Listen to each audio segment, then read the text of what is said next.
Perfecto, claro que sí. Súper bien, súper bien. Bueno, entonces, Ahí ahorita va. Un empezamos. momento. A fe, Ahorita les sí. indico.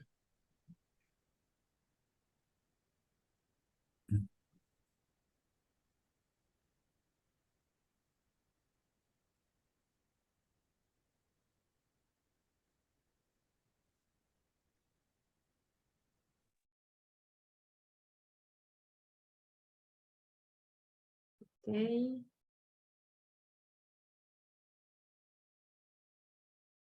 Ya en segundos. Tú nos dices. Sí, sí.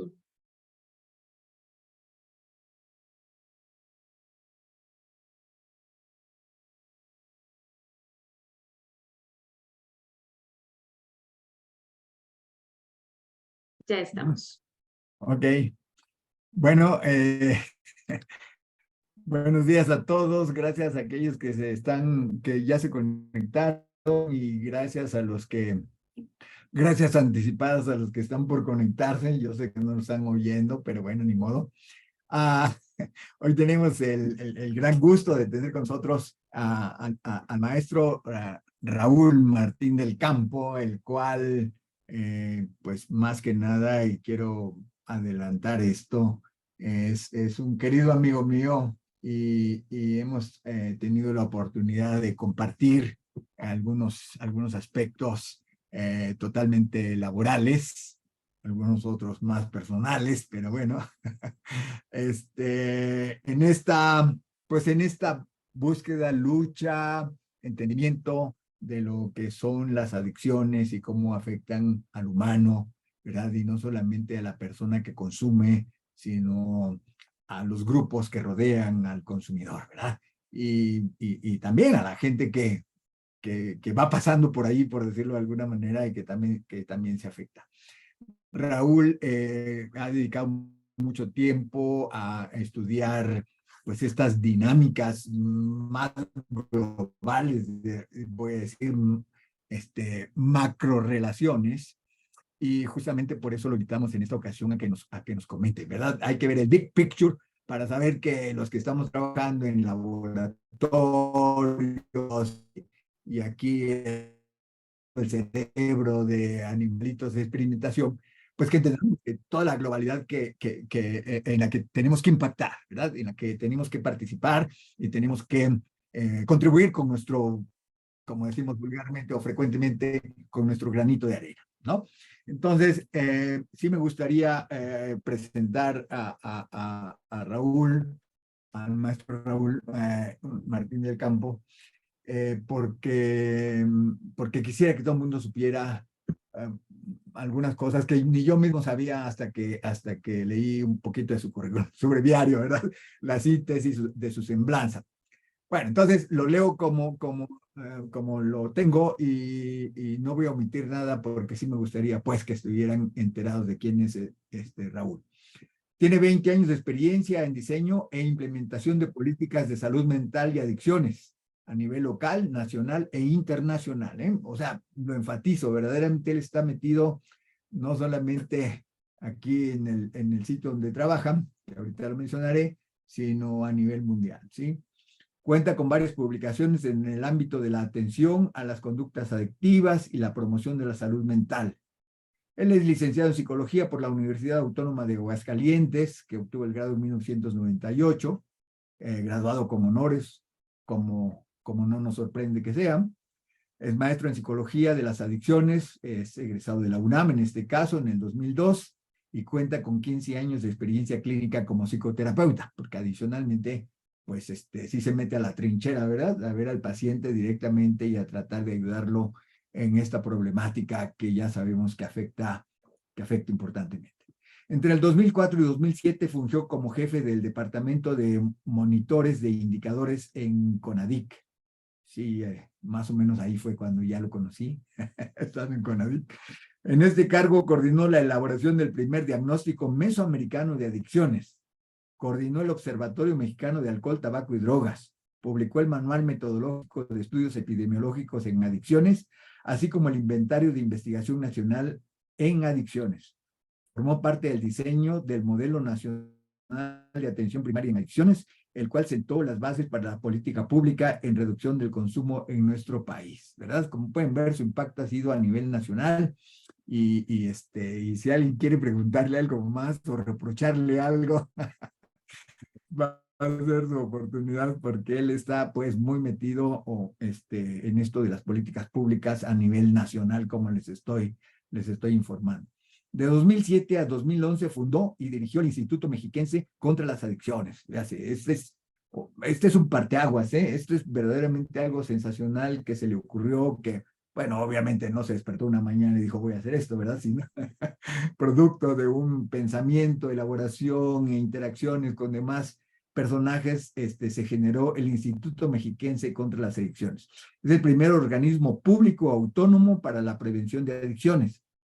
Ahí creó 30 centros de atención primaria de adicciones, parte de las unidades de especialización en primer nivel, el UNEM-CAPA. Vean con quién estamos, a quién tenemos enfrente. A pesar de que se ve jovencito, es un tragaños en realidad, o por lo menos tiene aspecto de 20 años y sapiencia de 100 años. Así es de que nos da la oportunidad de entender muchas cosas. En este proyecto integró un modelo dentro del primer nivel de atención con equipos multidisciplinarios integrados por médicos, psiquiatras, psicólogos especializados y trabajadores y trabajadoras sociales. Del 2013 al 2016 fue director general del Centro Nacional para la Prevención y el Control de las Adicciones de la Secretaría de Salud, ¿verdad? De la Secretaría de Salud de la Nación, obviamente. En este periodo coordinó el diseño y publicación del primer estándar de competencias para profesionales y para profesionales en consejería en adicciones. Además, realizó las gestiones y coordinó la publicación de los manuales para la operación de la red de los 340 UNEM-CAPA a nivel nacional, ¿verdad? No sé si ya son más, Raúl, pero por lo menos son 340 UNEM-CAPA que tenemos a nivel distribuido en todo el país. Creo que ya son 360, pero sí, ¿Verdad? más o menos. ¿Verdad? Ya son 360, exacto. Entonces, entre 2016 y el 2022 fue miembro experto independiente de la Junta de Fiscalización de Estupefacientes, que abreviadamente le decimos el JIFE.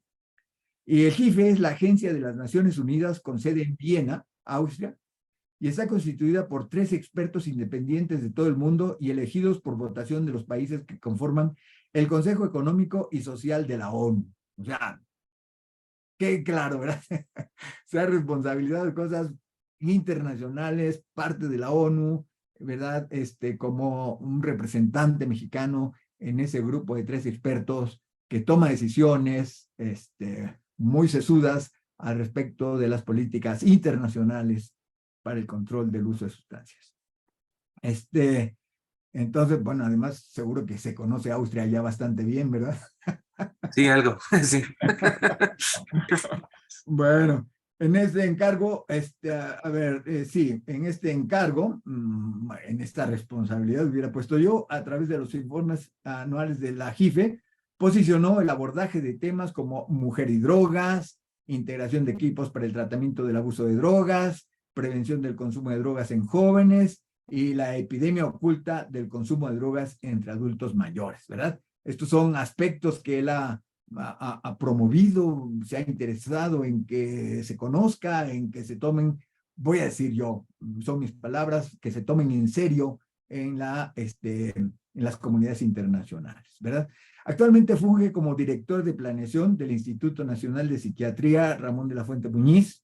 Cuenta con diversas publicaciones en relación a las políticas públicas de drogas y a intervenciones en adicciones. También forma parte del Seminario de Estudios sobre la Globalidad en Opioides de la Facultad de Medicina de la UNAM, en el que recientemente participó como autor para el libro Opioides, que fue editado por Springer International. Desde el 2022 también ha participado como coordinador académico de los cursos online para atención de adicciones en la plataforma CLIMS. Estos cursos de capacitación en línea para la prevención de adicciones han impactado a más de 10,000 profesionales médicos del sistema de salud pública en México y América Latina. Su eficiencia terminal ha sido del 80% y una ganancia de conocimiento del 90% del promedio. Pues este es un una semblanza muy breve, obviamente, si no, no le vamos a dar tiempo a él que nos platique lo que le queremos oír, ¿verdad?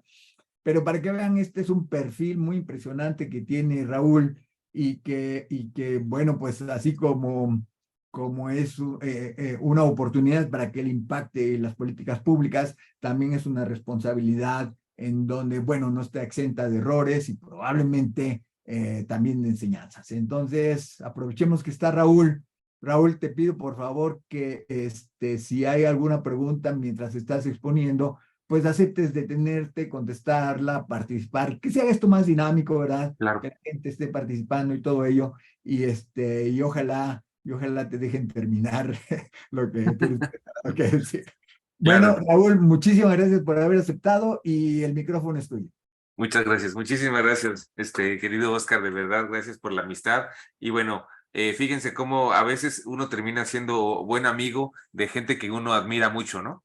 Por su Ese es mi trabajo. caso. Entonces, es mi caso exactamente. Entonces, No, el de mío. verdad, ha sido un placer de alguien tan respetado y que ha aportado tantas cosas tan importantes, mi estimado Oscar. Muchísimas gracias. También quiero agradecerle muchísimo a Alejandra Ruiz que me estuvo acompañando en la organización de esta ponencia. Conozco a Alejandra Ruiz hace mucho tiempo, no voy a decir hace cuánto tiempo, pero éramos compañeros allí en el posgrado de la Facultad de Psicología y de verdad que qué gusto verte otra vez y qué gusto conocerlos a todas y a todos ustedes que están aquí el día de hoy. Y bueno, sí, precisamente yo he dado seguimiento a los seminarios que ustedes presentan, aprendo muchísimo y son cosas valiosísimas que se están investigando. Y como decía el doctor Prospero, pues el día de hoy pues vamos a ver más el bosque, ¿no? Más que los árboles, lo que está pasando a nivel mundial. Haré algunas referencias de cómo esto está impactando o reflejándose en México a veces. Y porque además es muy cierto, lo que ustedes investigan tiene un gran impacto, o debería de tener un gran impacto sobre lo que luego se decide, ¿no? Y el gran reto que tenemos actualmente, pues precisamente tiene que ver con esto que le llaman la era de la postverdad, en donde ya lo que dice cualquier persona en redes sociales o cualquier figura pública tiene más impacto y se le da más importancia que lo que la ciencia va descubriendo. Entonces tenemos en el tema del consumo de sustancias gravísimos problemas al respecto porque vale más lo que dice un youtuber o alguien en TikTok que lo que 20, 25 años, 30 años de investigación han estado demostrando, ¿no? Entonces, por eso es importantísimo que se siga buscando la verdad a través de la ciencia. Y además, mientras voy, ya también tengo que compartir mi presentación, y además algo que también es fundamental entender es que mucho de lo que se investiga en las ciencias básicas eh, es tomado en cuenta por las Naciones Unidas. Yo tuve la oportunidad en el 2021 de ser parte del grupo de expertos de la OMS para la descripción de nuevas sustancias psicoactivas. Fui como observador representando a la JIFE. Y ahí, por ejemplo, se estaba estudiando, entre otras muchas, la brorfina, ¿no? Que es un opioide sintético. Y entonces, este grupo de expertos durante meses se encarga de recopilar toda la evidencia científica que hay sobre las características de la sustancia, los efectos a la salud e inclusive los posibles usos médicos que pudiera tener. Y sobre eso se hace un dictamen, que ese dictamen se pasa precisamente al seno de las Naciones Unidas para que se decida entonces cómo debería de regularse este tipo de sustancias. Entonces, todo lo que ustedes hacen en investigación básica después es consumido o es revisado por este tipo de expertos para tomar decisiones internacionales, ¿no? Bueno, entonces empezaré. La mayor parte de lo que voy a presentarles es información que viene contenida en el Informe Mundial de Drogas que lanza la Oficina de Naciones Unidas contra la Droga y el Delito, que es una oficina hermana de la JIFE, el 26 de junio, ¿no? Y bueno, hay una metodología para sacar esta información. Ahorita les voy a platicar a grandes rasgos de qué se trata esta metodología. Alejandra ya había, cuando presentó los temas genéticos, había hablado un poquito de estos primeros datos, pero es importante que los entendamos bien. Entonces, se estima que en el mundo son 296 millones de personas mayores de 15 años las que han consumido alguna droga ilegal en el último año. 296 millones. Esto representa el 5.8% de la población. Este 5.8% de la población, digamos, es una tendencia, un porcentaje que más o menos ha estado estable en los últimos 10 o 15 años, pero a la hora que esto se multiplica y se traduce en número de personas, vemos que sí ha habido un incremento en los últimos 10 años del 23% en este número, pasando como de unos 210, 215 millones a los 296 millones que son ahora, ¿no? Ahora, otro dato que es importante, pues, yo supongo que se ve mi cursor, Sí, perfecto, respecto a este gráfico que está aquí, pues es ver que aquí hay una barra chiquita más sombreada en azul, y esos son los que se estima que son quienes tienen problemas por el consumo de sustancias, quienes ya cumplirán algún criterio de la Clasificación Internacional de Enfermedades respecto a abuso o dependencia a estas drogas, y en general son el 13% de quienes las consumen. Entonces, lo que esto nos dice son cosas que son importantes también para considerar las políticas públicas y cómo concebimos el tema. Número uno, lo que nos dice esto es que, bueno, hay diferentes patrones de consumo, porque entonces en esta gráfica, en esta barra amplia, pues tendríamos a quienes vamos a considerar como que consumieron alguna droga ilegal el último año, o sea, los que nomás la probaron, ya cuenta, a los que la consumieron muy de vez en cuando, a los que la consumieron de manera más regular y a quienes ya están muy enganchados con ella y la consumen varias veces todos los días, ¿no? Entonces hay diferentes patrones de consumo. No todos los consumidores son dependientes de la droga, o no todos los consumidores tienen problemas por el consumo de sustancias. Y eso es muy importante para las políticas públicas, porque se habla entonces del estigma, de trabajar en contra del estigma. ¿Por qué? Porque entonces hay una serie de prejuicios que nosotros asociamos con una persona que consume drogas, y que no deberíamos de hacerlo porque nos llevan a discriminarlo, ¿no?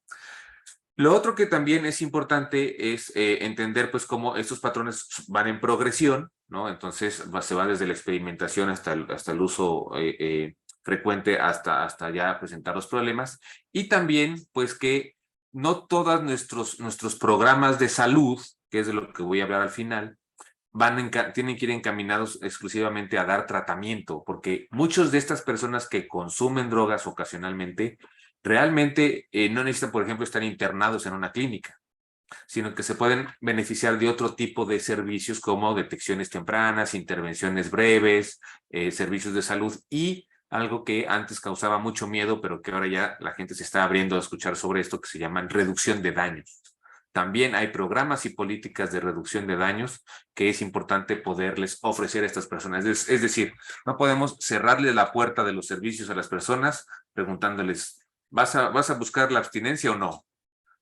¿Vas a vivir en sobriedad o no? No. O sea, es decir, tenemos nosotros que tener una amplia gama de opciones que ofrecerles para que puedan, para poder ayudarlos de diferentes maneras. Bueno, entonces, ¿cómo le hace la ONU o la UNODC para sacar toda esta información que les voy a presentar hoy? Pues ellos circulan cada año un cuestionario entre los 185, 190 países que han firmado las convenciones internacionales de drogas, y en este cuestionario vienen los datos de incautaciones hasta datos de consumo. Se les pide que anexen los últimos estudios que tengan, por ejemplo, encuestas en población general, encuestas en internet, encuestas en hogares, encuestas en prisión, encuestas en población específica, y con eso la UNODC, la ONUD, va viendo que sea compatible la información, cómo podría compatibilizar la información y cómo podría estimar tendencias. Porque, por ponerles un ejemplo, México, nuestra última encuesta nacional de hogares de drogas que levantó el CONADIC con el instituto, en ese entonces yo estaba en CENADIC, pues es del 2016. Entonces ya tiene 7 años de antigüedad. Entonces, cuando le llega esa información a la UNODC allá en Viena, pues ellos tienen que estimar cómo ha crecido el consumo, ¿no? Por eso es que nos urge que ya se levante la nueva encuesta, ¿no? Bueno, y entonces, a partir de eso es que se estima todo esto y es un proceso entre la recolección de la información, la homologación de la información y el poderla publicar es un proceso que hace que mucha de la información que yo les dé hoy sean las estimaciones para el 2020 o 2021. Porque, bueno, pues llevamos ese delay, ese retraso, ¿no? Entonces, bueno, lo que podemos ver aquí es que la droga más consumida en el mundo por número de personas es el cannabis, con 219 millones. Ahorita vamos a hablar además de particularidades que tenemos respecto al consumo de cannabis en el mundo. En segundo lugar tenemos los opioides con 60 millones, de los cuales 32 millones son opiáceos, es decir, son principalmente estamos hablando de heroína, ¿no? Eso es un derivado directo del opio. Y los otros veintitantos millones pues tienen que ver con el consumo de opioides sintéticos o de medicamentos opioides desviados de los fines médicos, ¿no? Tenemos 36 millones de personas que consumen estimulantes tipo anfetamínico, 22 millones de personas que consumen cocaína y 20 millones de personas que consumen éxtasis. Yo casi no me gusta mucho dar cifras, yo sé que ustedes están muy familiarizados con muchas cifras, pero me gusta sobre todo que entendamos qué está pasando con estas cifras. Entonces, lo que yo les quiero decir es que cocaína históricamente siempre era el segundo lugar de droga más consumida en el mundo y ha sido desbancada por opioides y ha sido desbancada por estimulantes de tipo anfetamínico. ¿Por qué? Pues porque se están dando dos fenómenos muy importantes en todo el mundo. Uno es que tenemos una doble crisis de opioides en el mundo. ¿Qué es esta doble crisis de opioides en el mundo? Consiste en que está aumentando de manera muy importante el consumo de opioides médicos fuera de prescripción y está aumentando de manera muy importante el consumo de opioides sintéticos como el famosísimo fentanilo, del que vamos a hablar más adelante. Entonces, ¿a qué nos referimos con los opioides médicos fuera de prescripción que se están consumiendo? Pues nos referimos a lo que ha pasado en Estados Unidos y Canadá con la llamada crisis de los opioides o la crisis de la oxicodona, ¿no? Que ahora tenemos cerca de 10, 11 millones de estadounidenses consumiendo oxicodona fuera de prescripción. Y por otro lado tenemos el tema de un opioide que se llama tramadol, que ustedes han oído hablar de él. Entonces, en África y en Asia está aumentando de manera muy, muy importante el consumo de tramadol fuera de prescripción. Y lo otro tenemos pues Y el lo tema mismo de en los... México, Raúl, ¿no? Que lo tenemos fuera de prescripción, es decir, no se requiere receta médica para tener tramadol.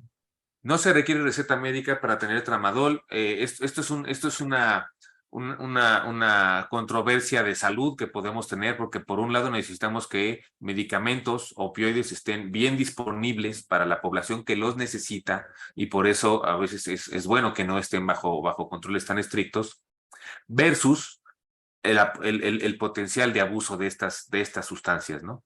Y en México esta semana pues tenemos una noticia importantísima de la cual podemos reflexionar y pensar lo que pasó con este médico que se le hizo fácil comprar ampolletas de fentanilo y pues coloquialmente diríamos le cayó toda la fuerza de seguridad encima, ¿no? Y entonces ahora está acusado de delitos contra la salud. Tenemos que ver qué está pasando en México con la disponibilidad de estos medicamentos, que está orillando a los médicos a tomar estas acciones desesperadas. Y también tenemos que reflexionar sobre cómo está nuestro marco legislativo, porque pues también a lo mejor la intención del médico era una buena intención, pero aunque él tenga su recetario de medicamentos controlados, él no tiene la facultad de importar medicamentos controlados.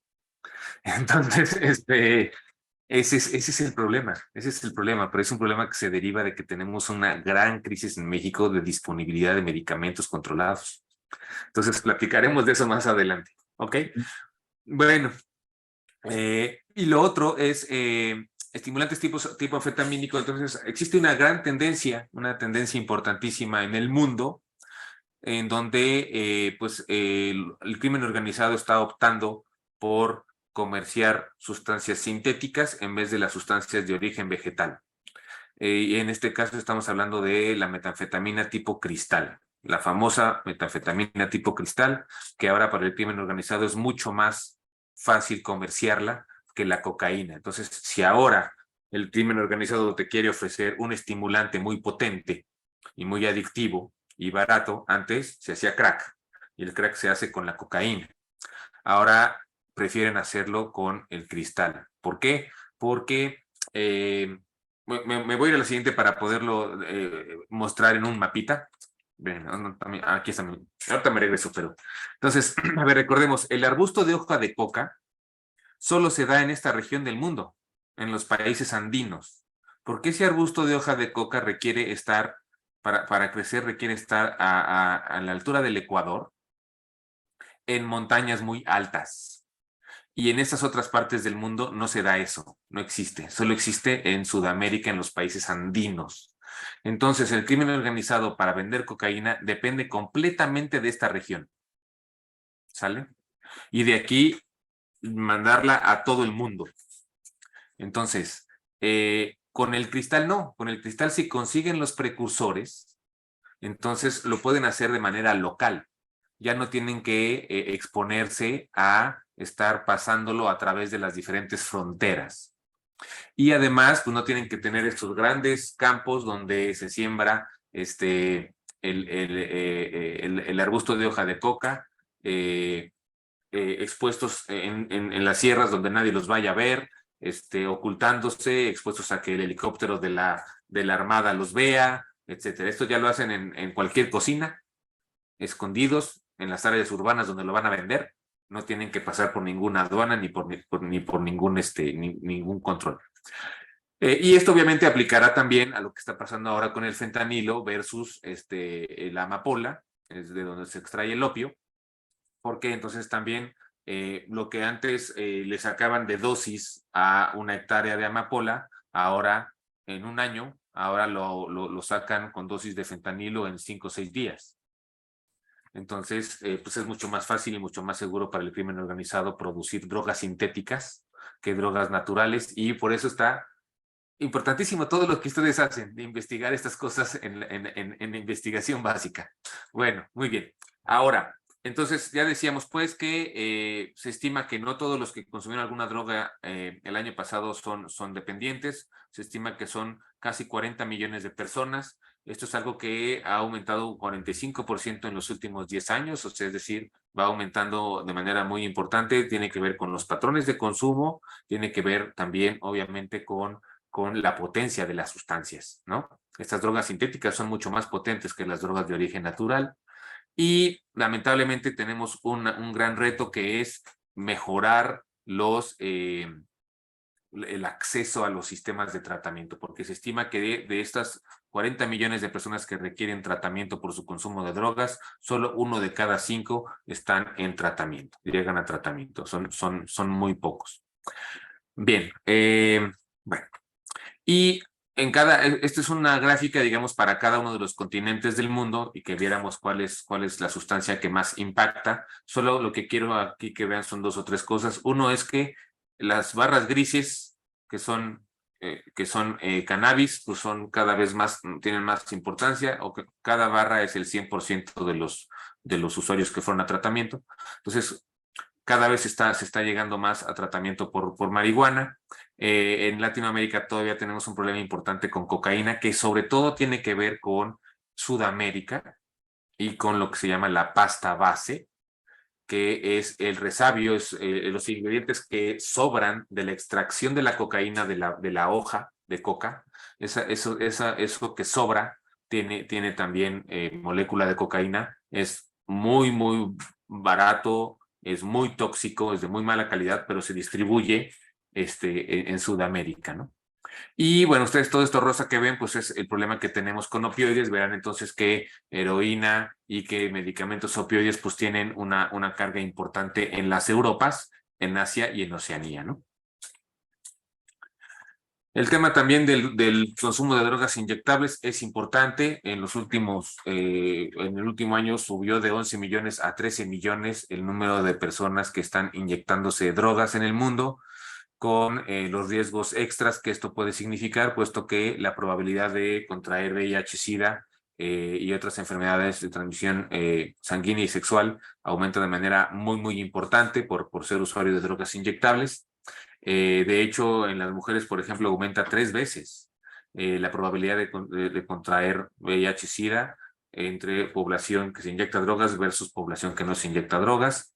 Tenemos el tema, pues, de que 6.6 millones de estas personas viven con hepatitis C, de estos 13 millones, 1.6 millones con VIH y 1.4 millones con ambas. Y aquí tenemos dos fenómenos que están ocurriendo también. Obviamente, antes de lo que más moría la gente que usaba drogas inyectables, pues era de VIH, pero los tratamientos antirretrovirales y el acceso a esos tratamientos ha mejorado tanto últimamente que pues ya las personas pueden tener una vida, una calidad de vida buena y el VIH ya no es una enfermedad Letal. letal como era antes, sino que ahora ya se considera una crónico-degenerativa, ¿no? Pero tenemos ahora el caso de la hepatitis C, que también es una enfermedad mortal, pero para la cual ya hay un tratamiento. El tema con el tratamiento de hepatitis C en la actualidad es que todavía tiene patente, por lo tanto es caro. Por ahí mis amigos de Clínica Condesa me decían que un tratamiento de hepatitis C en México puede ir desde los 180,000 hasta los 600,000 pesos. Entonces es muy, muy caro. Lo que están haciendo los gobiernos de todo el mundo es negociar con el laboratorio que tiene la patente, pidiéndoles que si les compran grandes cantidades, que tanto se puede amortizar el precio, ¿no?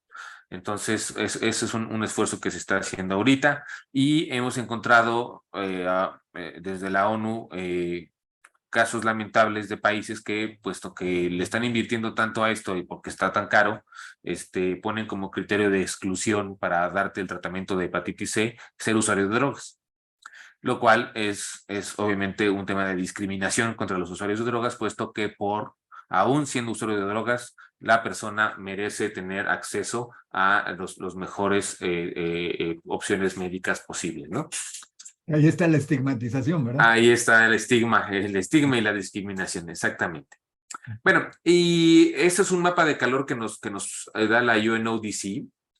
Aquí quitaron todo el tema de marihuana, porque si no, se hubiera pintado todo el mundo.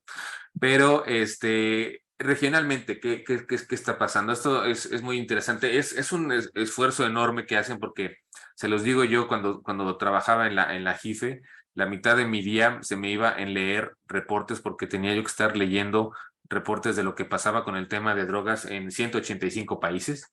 Entonces, era muchísimo ese trabajo, aprendí muchísimo también. Pero entonces aquí está condensado mucho de eso.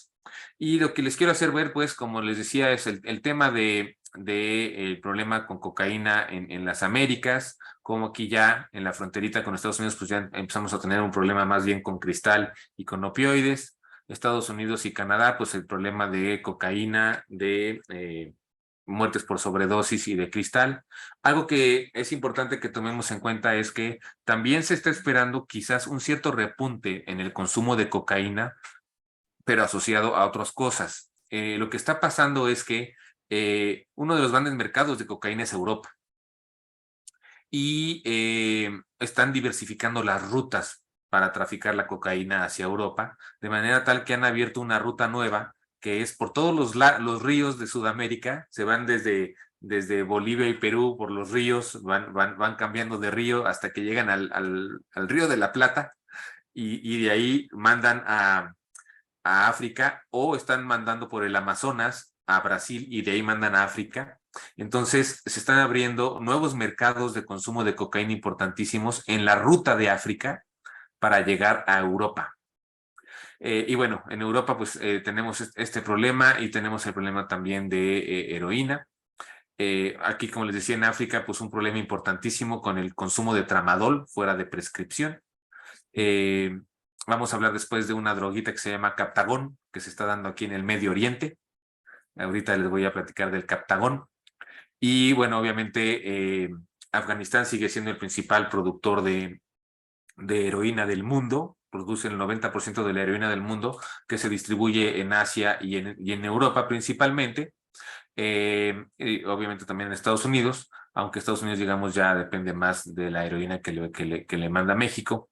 Y bueno, ahora se ha diversificado porque esas mismas redes que usaban para traficar la heroína ahora las están usando también para traficar cristal. tenemos algo que a lo mejor, de lo que a lo mejor no estamos conscientes, pero en esta parte de Asia, del Pacífico y Oceanía, es la parte del mundo donde más se consume cristal. Entonces, las prevalencias de consumo de cristal, el número de laboratorios que se tienen aquí de cristal son muy, muy importantes. Yo les puedo decir, por ponerles un ejemplo, que en Japón la prevalencia de consumo de cristal es más alta que la de la marihuana. Claro, ahí lo consumen principalmente en pastillas, que es una manera más amigable de consumir metanfetamina, ¿no?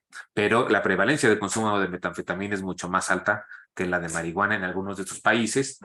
Y bueno, tenemos también, se estiman cerca de 900,000 consumidores de metanfetamina en Australia, por ejemplo, etcétera, ¿no? Entonces, bueno, un poco es de lo que está pasando. El mercado de Europa, se me pasó decirles, ahorita tiene mucho que ver, sobre todo con drogas que tienen que ver con la fiesta, como éxtasis, pero también metanfetamina tipo cristal. Deben de ustedes de saber que ahorita los dos países que tienen más laboratorios de drogas sintéticas en Europa son Países Bajos, antes llamado Holanda, y República Checa.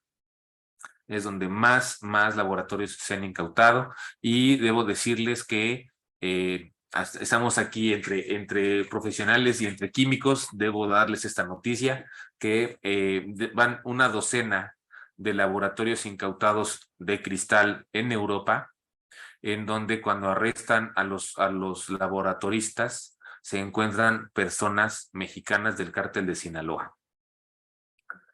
Entonces, lo que tenemos aquí es un fenómeno en donde el cártel está capacitando a los laboratorios de todo el mundo en usar un precursor que se llama P2P, lo digo en inglés, P2P, para producir cristal. Porque en otras partes del mundo el cristal se produce con la pseudoefedrina y la efedrina, que todavía no son ilegales, pero en los países donde ya no es legal tener medicamentos con esto, entonces utilizan otro tipo de precursores como estos. Entonces hay una gran variedad de precursores. Si dentro de unos meses me quieren invitar, voy a empezar a armar una agenda de la siguiente conferencia y podemos hablar de todos los precursores que están usando ahora en el mundo para producir cristal, fentanilo y nuevas drogas, ¿no? La Bueno, efedrina es de origen natural, sí, Raúl, y me imagino entonces que necesita de plantíos y todo eso, y entre sí, otras cosas, por eso debe estar muy limitada la producción, como dices, ¿no? De totalmente. efedrina, quiero decir, que generen cristal a partir de efedrina.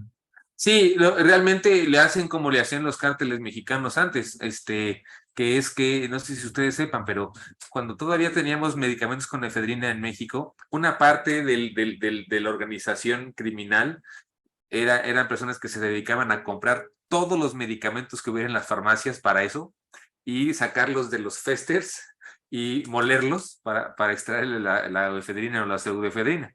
Entonces, Sí. realmente lo que hacen es eso, es desviarlos ya desde del mercado farmacéutico. No tienen sus plantillos ellos de efedrina, más bien lo que hacen es comprar los medicamentos y extraer de ahí la efedrina o la pseudoefedrina, ¿no? Ya. En países asiáticos sí lo siguen haciendo, pero Europa ya tiene también restricciones en eso, entonces están aprendiendo a usar el P2P para producir cristal, ¿no? Y nuestros cárteles mexicanos, orgullo nacional, están exportando la tecnología a todo el mundo. Ok, bueno, entonces, vamos a ver, fíjense, eso que es importantísimo, importantísimo que los jóvenes lo sepan. El 40% de las solicitudes de tratamiento en el mundo es por dependencia a la marihuana, a la cannabis.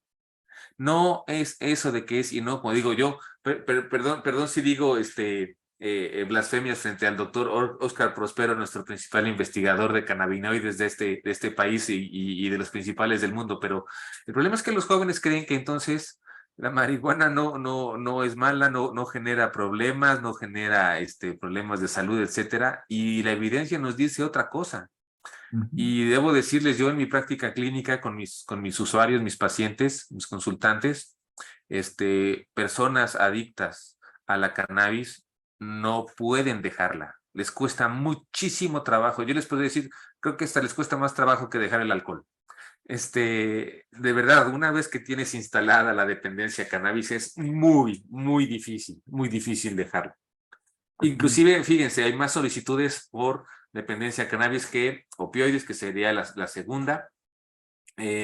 Ahora, claro, lo que más se relaciona con muertes, principalmente con sobredosis en el mundo, pues son los opioides, ¿no? Tenemos un problema con sobredosis importante del que vamos a platicar.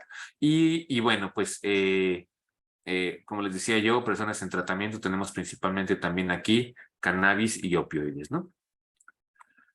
Bueno, y tenemos que platicar tantito del cristal, porque pues esto es un patrón de uso que se ha visto en todo el mundo, que tiene que ver con el uso de cristal, principalmente en pastillas, en este caso, en la escena nocturna, en los ambientes nocturnos,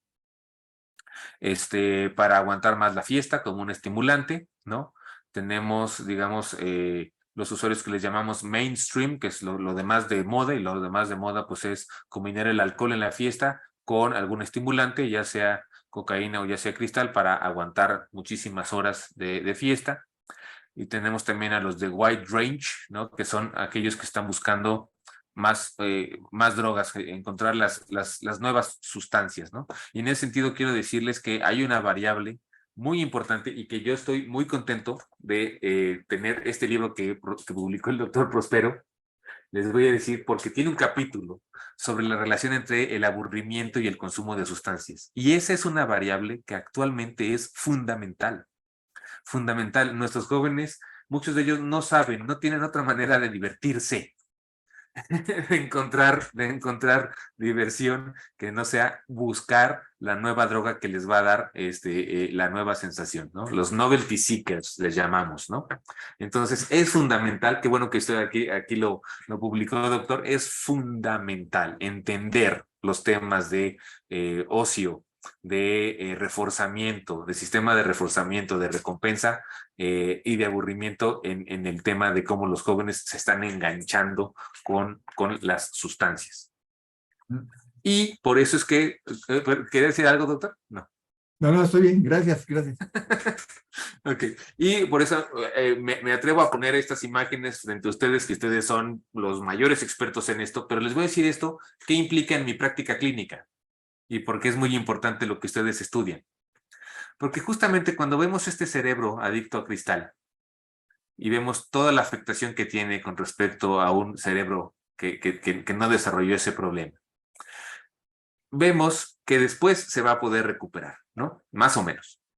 Pero cuando llegan con nosotros, que están en esta etapa de en medio, tenemos el gran problema con todos los usuarios de sustancias, pero a mí me está pasando últimamente, especialmente con dependientes de marihuana y con dependientes de cristal, que es, no encuentran reforzamiento en nada. Sí. Nada de las demás actividades que a todos los demás nos refuerzan, que es leer un libro, ver una película, estar con nuestros seres queridos, salir al campo, hacer ejercicio, trabajar, estudiar, que a nosotros nos genera reforzamiento afortunadamente. A estas personas no. Entonces, sacarlas de la cama para que hagan algo en el día es muy difícil y esto les dura 14, 18, 24 meses.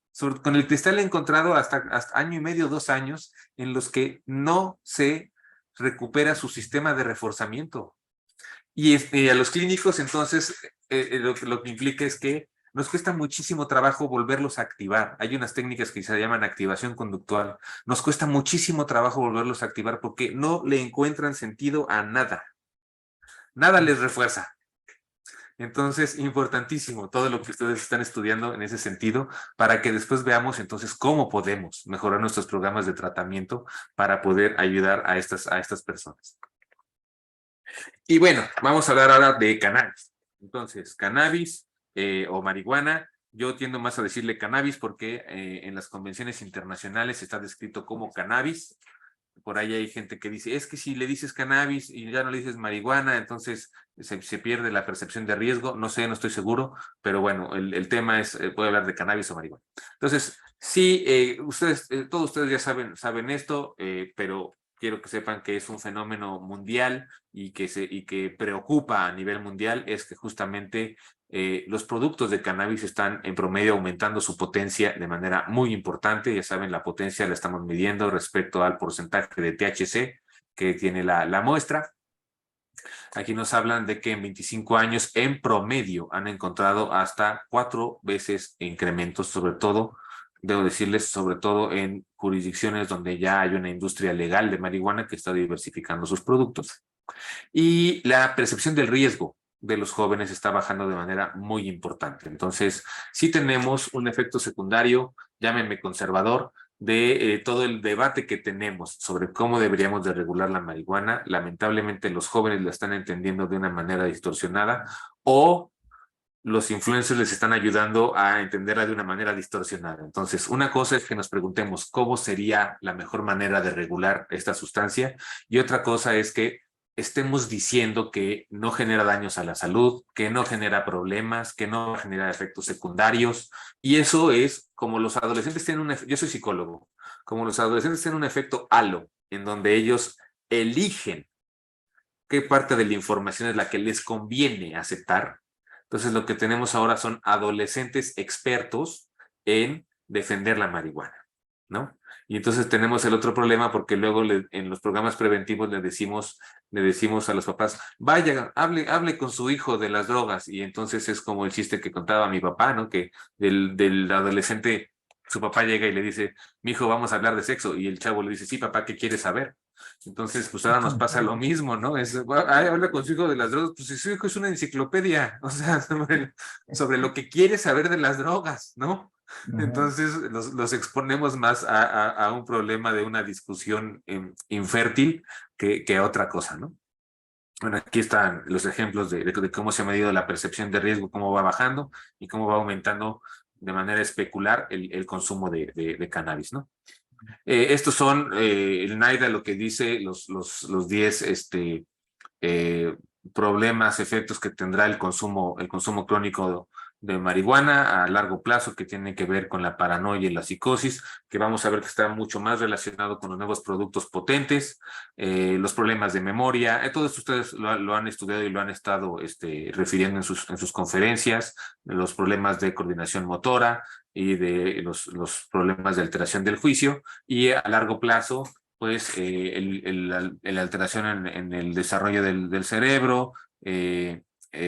Algunas personas tienen una cierta predisposición a desarrollar esquizofrenia, inclusive se ha estudiado ya las correlaciones genéticas de esto, el problema con los desarrollo cognitivo del adolescente, los síntomas de bronquitis crónica, la menor satisfacción con la vida, que es lo que también les comentaba, que en terapia nos cuesta mucho trabajo, y también los menores buenos resultados educativos, ¿no?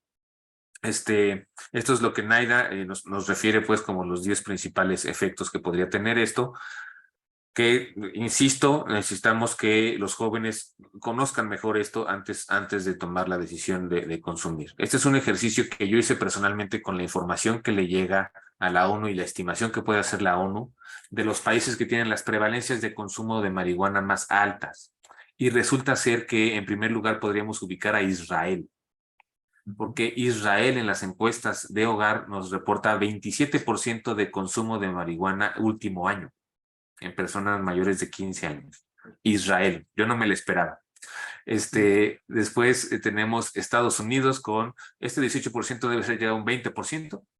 Voy a actualizar esta tabla con los últimos datos. Debe ser Estados Unidos con 20%. Luego tenemos Jamaica con 18%. Ustedes saben pues que en Jamaica está toda esta cultura de los rastafaris y en Jamaica es legal portar hasta 50 gramos de marihuana.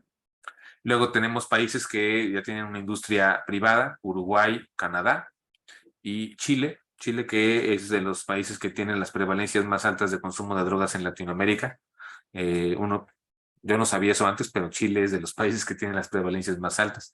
Y en esta comparación, México saldría en un 82º lugar.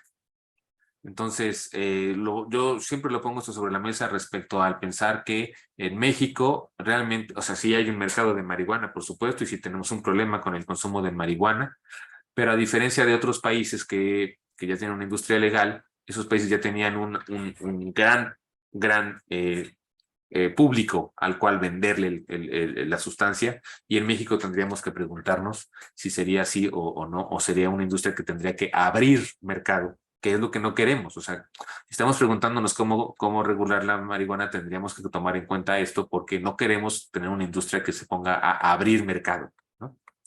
Bueno, Raúl, sí. Raúl, los dos países más altos en tu tabla, están frecuentemente en guerra. Israel Mm, está en constante guerra y sí. lo menciono nada más porque tiene que ver, según yo, pues con una condición, voy a decir, de estable ansiedad, de estable. Estable ansiedad. Sí, ¿no? Pues sí, Entonces, no sé si, vamos, los estudios pues vayan haciendo estas correlaciones de qué tan ansiosa vive la sociedad civil, sí, ¿verdad? Porque en Israel, vamos, pues la verdad es de que eh, tengo conocidos de Israel y dicen que, bueno, pues de vez en cuando oyen o les llega por ahí un misil o algo, ¿no? sí, O suena la alarma del misil o algo sí, que alarma a los citadinos, pues sí, a los mortales. En Estados Unidos no ocurre eso, pero ya sabemos que Estados Unidos vive en constante temor, ¿verdad? En miedo a la sí, población civil, quiero decir, sí. que, que se le fortaleció mucho la caída de las Torres Gemelas y todo Sí. ello. Pero en fin, era un comentario porque creo yo que siendo marihuana un depresor y por lo tanto un calmante, por decirlo así, Ujú. es posible que eso se relacione con que estos dos países tengan un alto consumo, de acuerdo a esta tabla que pusiste. Sí, se ha teorizado eso, ¿eh? Sí se ha teorizado eso en el caso de Israel, y espero que ya tengan forma de estudiarlo, y si no, ya me voy a poner a estudiarlo para compartirles después algo de esto, porque sí se ha teorizado que tiene que ver con el estrés constante en el que se Exacto. vive por el estado de guerra que están viviendo, ¿no? Ujú. Perfecto, muy bien. Bueno, ok, los nuevos productos, fíjense. Entonces, este es un tema del que hay muchísimo que hablar, y ustedes tienen muchísimo que aportar sobre esto, y son los nuevos productos. Voy a primero a platicar, pues, de lo que ha pasado ya en algunas jurisdicciones con su industria privada, y de cómo, por un lado, pues vemos este tipo de productos que tienen un appeal en su diseño especial para menores de edad, ¿no? Que son muy coloridos, que se ven muy inofensivos, este y que, bueno, están muy diversificados ya, también en productos que se pueden beber, edibles les llaman, ¿no? Los que se pueden comer, ¿no?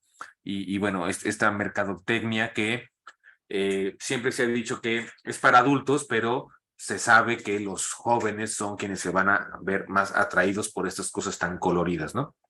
Y además, por ejemplo, ustedes saben que ya en la industria canadiense, pues está evidenciado como la industria del alcohol y del tabaco, pues ya ha comprado una parte importante de las acciones, ¿no? Luego tenemos los vapeadores. Bueno, entonces los vapeadores es un fenómeno importantísimo, porque, por ejemplo, pues se puede manipular la sustancia de manera que se puedan tener 75% de THC, 98% de THC, ¿no? Y entonces, ¿qué es lo que tenemos en la clínica? Algo que ustedes han estudiado, que es, pues, que hasta las personas con alta tolerancia a la cannabis fuman ese tipo de productos y presentan los cuadros psicóticos agudos, o sea, por algunas horas presentan un cuadro psicótico, ¿no? Y entonces tienen que entrar a salas de urgencia, o pueden presentar fenómenos de hiperemesis, ¿no? Que es lo que ellos llaman la pálida, pero potenciada, y entonces puede ser un problema de salud importantísimo, porque la hiperemesis puede llevar a la deshidratación. Luego tenemos los DOP, los shatters y los wax, ¿no? Entonces, wax, pues el wax puede tener obviamente 90, 95 y 98% de THC. Está muy de moda el wax entre los jóvenes, muy de moda. Se saca esta cera, pues se saca de la combustión de la cannabis. Y nosotros en la clínica inclusive tenemos un problema, porque entonces les hago los antidopings a los chavos, y me dicen, pero si fumé wax hace 5 o 6 semanas y sigue dando positivo como si se lo hubieran fumado ayer. Entonces, Claro. ya no sabe uno si creerles, no creerles, o qué está pasando, pero sí necesitamos ver las pruebas antidoping que tenemos para THC en la actualidad. ¿Cuál es la ventana de detección si lo que hicieron fue fumar wax? porque es tan potente la sustancia que está rompiendo la ventana de detección de las moléculas de THC en el organismo, ¿no?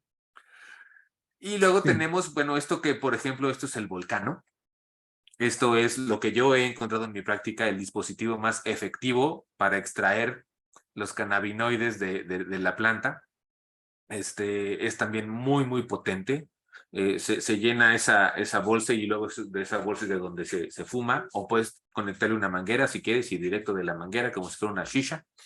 Y preguntándole a Inti Barrientos, que es el principal experto en vapeadores de este país, me dijo, este no es un vapeador, este es un horno. Eso fue lo que me dijo Inti, este es un horno. Ustedes ya sabrán, se llama Volcano. Lo puedes comprar en cualquier plataforma. Y bueno, aquí en YouTube pueden encontrar el anuncio de esta señora ama de casa, clase mediera norteamericana, que te está normalizando completamente el consumo de cannabis y de productos súper potentes de cannabis, ¿no? Me pasa lo mismo con los que usan el Volcano. Muchas semanas después de usar el Volcano, siguen dando positivo en el antidoping, ¿no? Y ¿Alguien otra ha cosa, detectado la cantidad que se puede extraer, digamos, en una de estas bolsas así? Vamos a decir que alguien mete y obtiene esta bolsa llena de producto, digamos. ¿Alguien ha buscado, detectado a qué tanta concentración puede llegar el THC? creo que Y lo es que anuncian como que puedes obtener entre 95 y 98%. fácilmente, fácil. Sí. Ok. Así lo anuncian, ¿eh? Ujú. Entonces, y luego, y no sé además cómo calienta la marihuana, que luego tengo usuarios que se encuentran su marihuana que ya habían calentado en el volcán y la vuelven a meter y le vuelven a extraer. No sé, no sé qué Claro, maravillas tiene esta cosa, pero sí. muy fuerte, ¿ok? Bueno, y lo otro que también les quiero decir es que también está aumentando mucho en algunos países el consumo de otros THCs.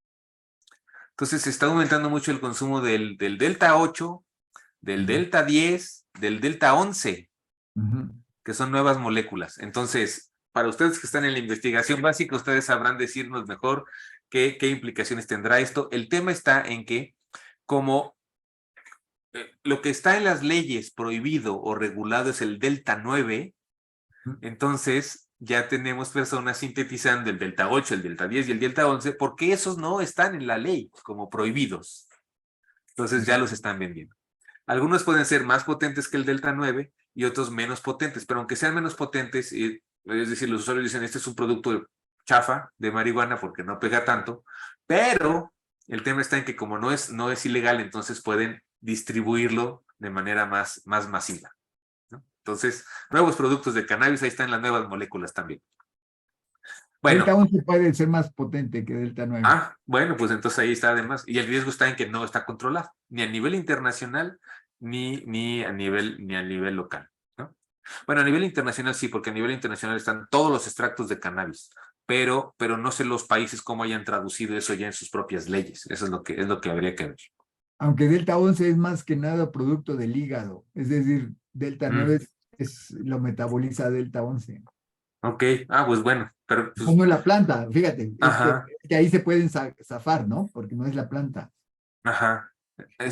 Claro, porque no es un producto de la no planta, es producto de la tiene planta. Entonces, sí. no, pues ese no existe en la planta, ¿no? Bueno, pues ahí está, ahí está como le están brincando, doctor, ¿ya ves? ¿Ya ves? Ujú. Muy bien, tenemos mucho que reflexionar y discutir sobre esto. Vamos a ver. Ok, perfecto, muchas gracias. Bueno, lo otro es, obviamente, ustedes aquí lo tienen también por continentes, el tema que tenemos de que, pues, las prevalencias de consumo siempre son mayores entre los menores de edad que entre los mayores de edad. Entonces, sí es un target importante para las intervenciones, los jóvenes, ¿no? Y esto pasa en todos los continentes del mundo.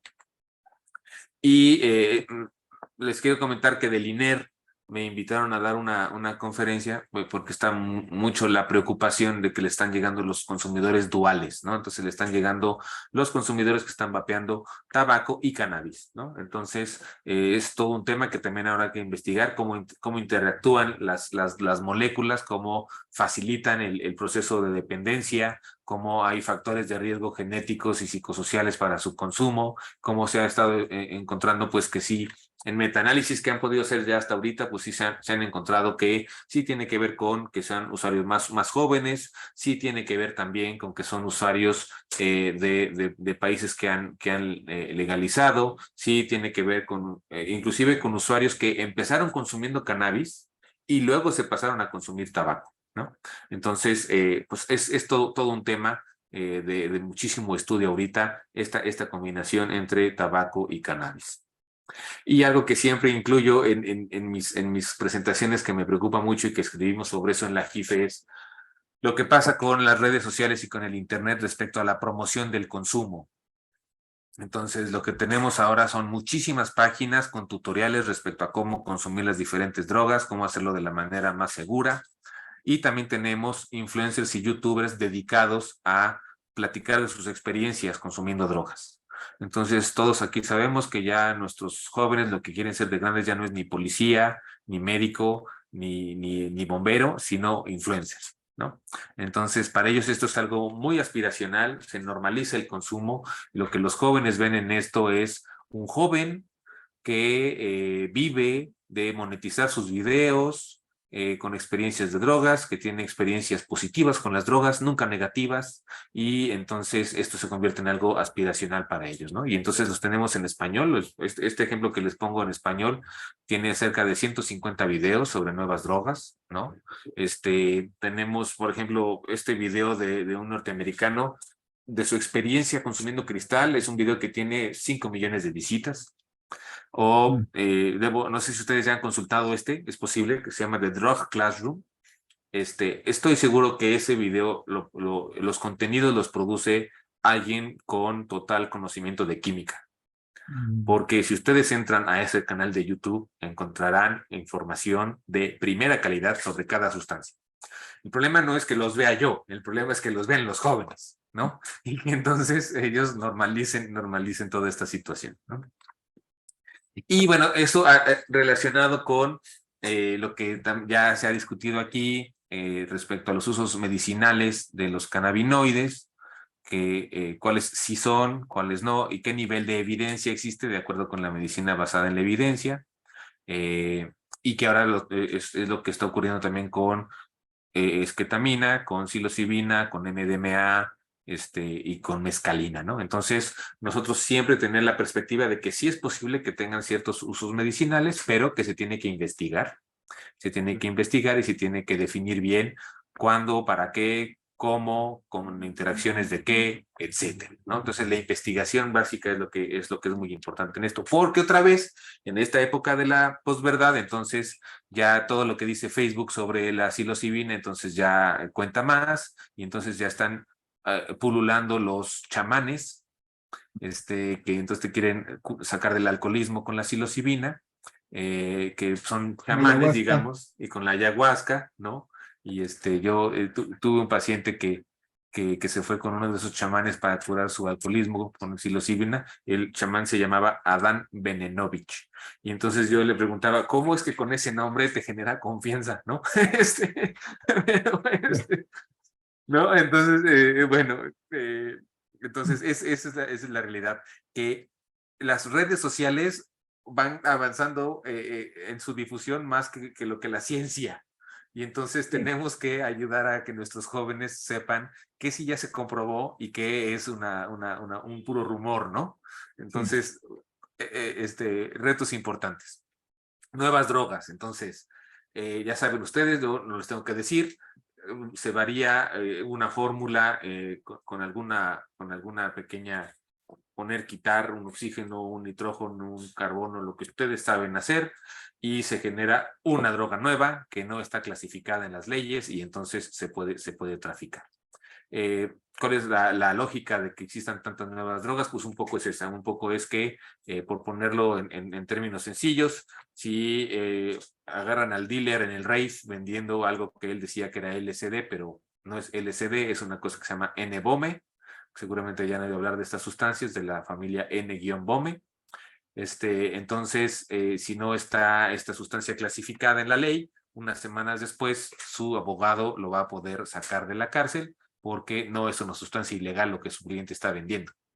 Entonces, esa es la lógica de que se generen tantas nuevas sustancias.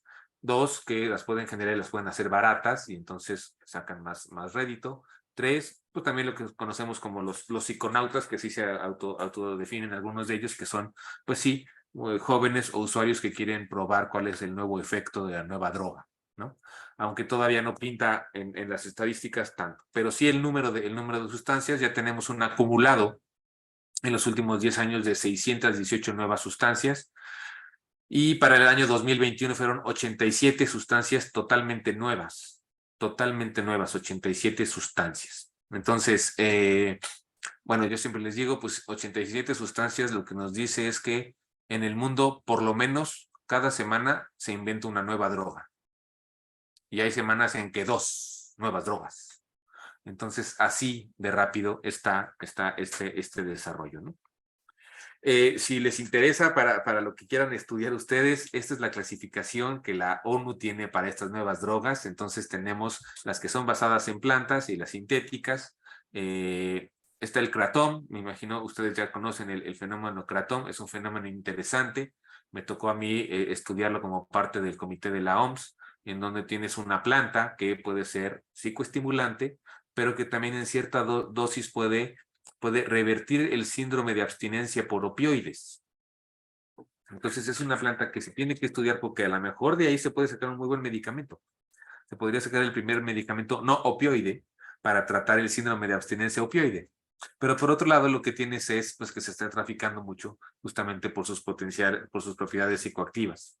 Tenemos el CAT, que es una planta que más se consume en África, pero que es de la que se obtienen las otras drogas sintéticas que son las catinonas sintéticas, ¿no? Que eso sí son estimulantes muy potentes. El más famoso es la mefedrona, que en las calles se le llamaba la flaca, con doble K, la flaca. Tenemos ketamina y fenilciclidina, de las que vamos a hablar más adelante, las cannabinoides sintéticos, tenemos las fenetilaminas, las piperacinas, las triptaminas. Yo obviamente les voy a mandar esta presentación para que las tengan y la puedan distribuir entre quienes gusten. De las triptaminas, pues les digo, yo siempre les digo que en su nombre llevan su efecto porque son los alucinógenos pero sintéticos, los dan trip. Entonces tenemos todos los DMTs y la psilocibina sintética y la mescalina sintética y todo eso, ¿no? Entonces, bueno, ahí tenemos las fenetilaminas para los estimulantes, piperacinas que se vendieron mucho tiempo como legal highs, ¿no? En Estados Unidos y en Inglaterra. Y bueno, vamos a hablar de la ketamina. Bueno, perdón, aquí está. ¿Por qué? Porque sí está preocupando ahora el tema del uso de ketamina. Ustedes ya lo conocen, saben que es un medicamento principalmente de uso veterinario, aunque en Asia y África también se usa para humanos, para anestesiar, es un anestésico disociativo y que dependiendo de la dosis genera diferentes efectos. Entonces parece ser que está aumentando mucho su uso en Asia como un estimulante para la fiesta, en dosis pequeñas. Pero ustedes saben también que dosis más altas entonces generan lo que llaman el K-hole, que es esta alucinación en donde el sujeto siente que se sale de su cuerpo. Y eso puede tener fines lúdicos o fines hasta espirituales, ¿no? Pero pues obviamente es una sustancia que genera riesgos para la salud, muchos problemas vía renal si se consume de manera continuada, y el fenómeno del K-bladder, ¿no? Que es que infecciones importantes en la vejiga urinaria, que justo por su localización pueden llevar, y hay una docena de casos documentados en Inglaterra, pueden llevar a la extirpación de la vejiga en jóvenes. Entonces, consecuencias que son muy importantes y por eso preocupa que esté aumentando tanto el consumo de ketamina en algunos lugares. Muy interesante, Raúl, porque pues todo se permea y todo se toma como una evidencia de que no hace tanto daño, pero como la ketamina se ha utilizado ya clínicamente como antidepresivo. Sí, también, claro. Y la FDA ha permitido ese uso, pero también el de la esketamina. Exacto. ¿Verdad? Entonces, sí, pues normalmente lo agarran y dicen, pues hasta es saludable, es curativa, Exactamente. exactamente. Entonces, esa percepción de riesgo que mencionabas, entonces va en decaimiento porque creen que hasta hace bien, digamos, ¿no? Sí, ese es el efecto halo en la percepción, ¿no? Que hasta es bueno. Y yo les quiero comentar, y digo, esto va a quedar grabado en una red social. Aquí en el Instituto Nacional de Psiquiatría hay protocolos con esquetamina. Ajá. Y es un protocolo muy cuidadoso en donde el médico psiquiatra está acompañando al paciente en todo momento, y se usa un cierto número limitado de veces. Sí. No es que tú te vayas a llevar tu ketamina a tu casa y te la... No, no, no. Aquí estás bajo la supervisión del médico tomándote tu tratamiento. No Pero es... vale la pena también mencionar que afortunadamente, voy a decirlo, es carísima. Ok. Sí, sí, sí, sí, Carísima. sí. Entonces, pues no se la van a comprar a nivel privado, digamos, como uso recreativo, porque es increíblemente cara la esquetamina. Sí, sí, sí, sí, sí, completamente de acuerdo. Entonces, ahorita ese es un factor de protección importante. Exacto. Pero, exacto, y como les digo, es eh, eh, reforzar el tema de que eso es un tratamiento serio para la depresión y para otros trastornos psiquiátricos que se aplica de una manera seria y no hay una autoadministración de parte de la persona, ¿no? Entonces, justamente porque es un medicamento que genera consecuencias secundarias, ¿no? Perfecto. Y bueno, el Kratom es otra sustancia que es una combinación de anfetamina con cafeína, el Kratom. El Kratom fue un medicamento en los años 70, pero por su adictividad, pues se le sacó del mercado. Y después, durante algún tiempo, fue la sustancia que en las necropsias se encontraba en los terroristas que se autoinmolaban. Parecía ser que era la droga que usaban para darse valor, digamos, por lo fuerte que es su efecto estimulante. Pero se ha estado empezando a poner de moda para usarlo en las escenas de fiesta, sobre todo en Medio Oriente, ahora que fue el Mundial, también se distribuyó un poquito entre los turistas, entonces teníamos un país donde no los dejaban beber, pero por otro lado el crimen organizado estaba traficando Kratom, ¿no? Y pues ya últimamente lo que preocupa es que ya se están abriendo mercados en Europa para consumo dije Kratom, disculpen, es Captagón, perdón si dije Kratom, Captagón. El Captagón es esta molécula que es anfetamina con cafeína, ¿sale?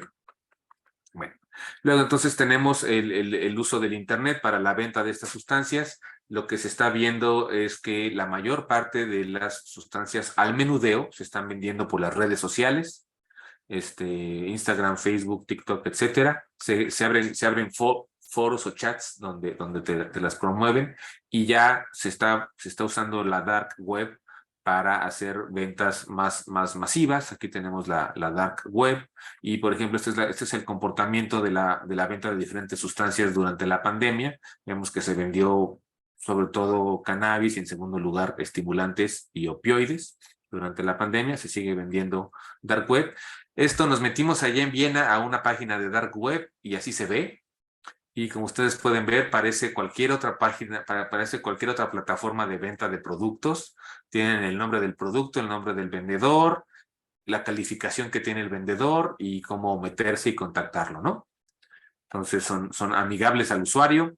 La policía cibernética hizo un estudio sobre quienes usan dark web para comprar drogas en México. Son principalmente jóvenes que tienen clase media, o alta, que tienen acceso a buenas tecnologías de la información, etcétera.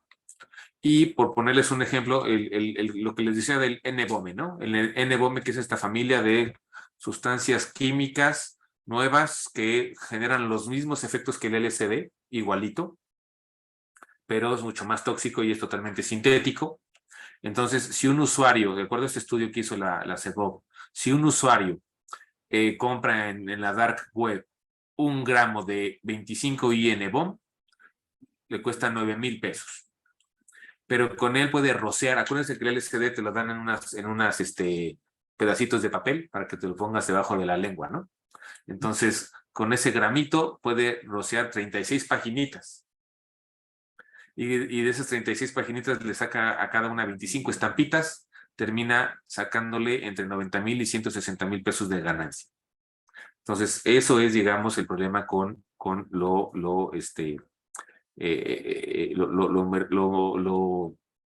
la ganancia que se le puede sacar a estos tipos de cosas. Otro tema que es muy importante, y se lo digo también porque en la investigación mucho se puede hacer sobre esto, es el tema del problema de consumo en mujeres. Entonces, es uno de los grupos donde más está aumentando el consumo de drogas entre las mujeres. Hay una serie de estigmas y de discriminaciones hacia las mujeres que usan alcohol o drogas. Tienen una vulnerabilidad biológica específica. La metabolización de alcohol y drogas es diferente en las mujeres que en los hombres. Y entonces no tenemos bien adaptados nuestros sistemas de tratamiento para las mujeres, ¿no? Inclusive, si por ahí, no sé si ustedes ya se han topado con este concepto que le llaman el concepto de telescoping, que es que aunque las mujeres inicien su consumo de sustancias más tarde que los hombres, más rápido desarrollan la dependencia por factores biológicos y sociales. Personas adultos mayores también, por eso escribimos en la JIFE sobre esto. Casi todas las encuestas de consumo de drogas terminan a los 65 años, no se sabe qué pasa después de los 65 años, pero algunos países de primer mundo que han estudiado el tema se han dado cuenta de que en algunos casos se ha acelerado el consumo de drogas, inclusive más que en los adolescentes, entre algunos adultos mayores. Por ponerles un ejemplo, gracias a la crisis de opioides, en Estados Unidos, adultos mayores hace 15 años eran 800,000 que usaban alguna droga ilegal y ahora son 11 millones. Alemania aumentó 11 veces, Chile aumentó 40 veces su prevalencia de consumo de drogas entre adultos mayores. Entonces ahí hay una población oculta que está siendo vulnerable al tema de consumo de sustancias. Puede ser por el tema de necesitar automedicar problemas físicos o psiquiátricos, o también puede ser un tema de generaciones, en donde esta es la generación de los baby boomers, ¿no? Que vivió en estos países de Europa y de Estados Unidos, vivió años 60, 70 su adolescencia y adultez inicial, en la época de los hippies y de mayor permisividad hacia el consumo de sustancias. Quizás luego le bajaron porque entraron a trabajar, hicieron una familia, pero ahora que ya sus hijos se emanciparon y que ya se jubilaron, tienen mucho tiempo libre otra vez y están regresando a los viejos buenos hábitos, ¿no? Entonces, una población que hay que ver cómo se le puede ayudar, ¿no? Raúl, pero también Sí, yo creo que merece la pena recordar que la crisis de muertes que hay en Estados Unidos por opioides, pues en realidad básicamente no está provocada por el crimen organizado, sino por los médicos que han sí, escrito millones en 2016 y tienen más o menos como una idea de entre 4 y 5 millones de prescripciones de opioides.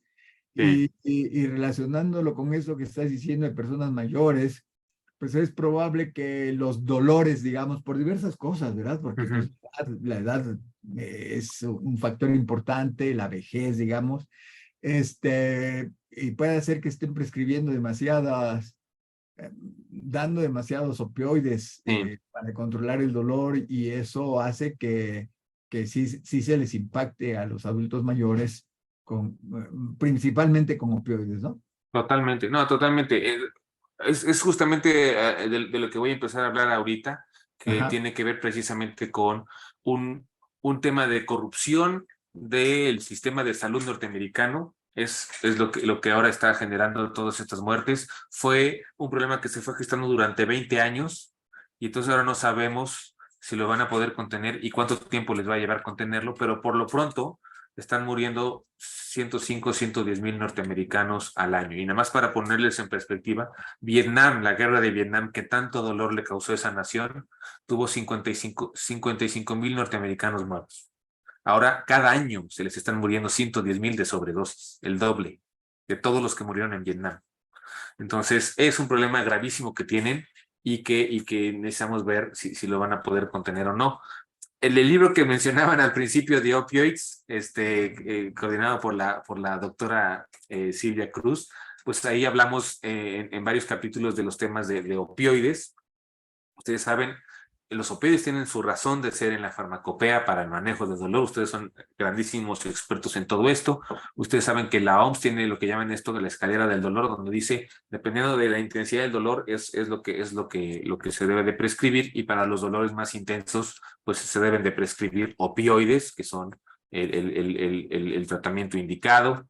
Aquí en este mapa de la izquierda, no sé si ustedes ya lo habían visto antes, pero lo que hicieron fue, como los opioides son medicamentos controlados internacionalmente, a la JIFE los países le mandan cada año un reporte de cuánto consumieron de opioides médicos. Lo que hizo la Comisión Lancet del Dolor, con Felicia Knoll a la cabeza, fue que dividieron ese dato que tiene la JIFE de cada país entre el número de pacientes que podrían necesitar opioides. Y con eso alteraron el área geográfica de los países.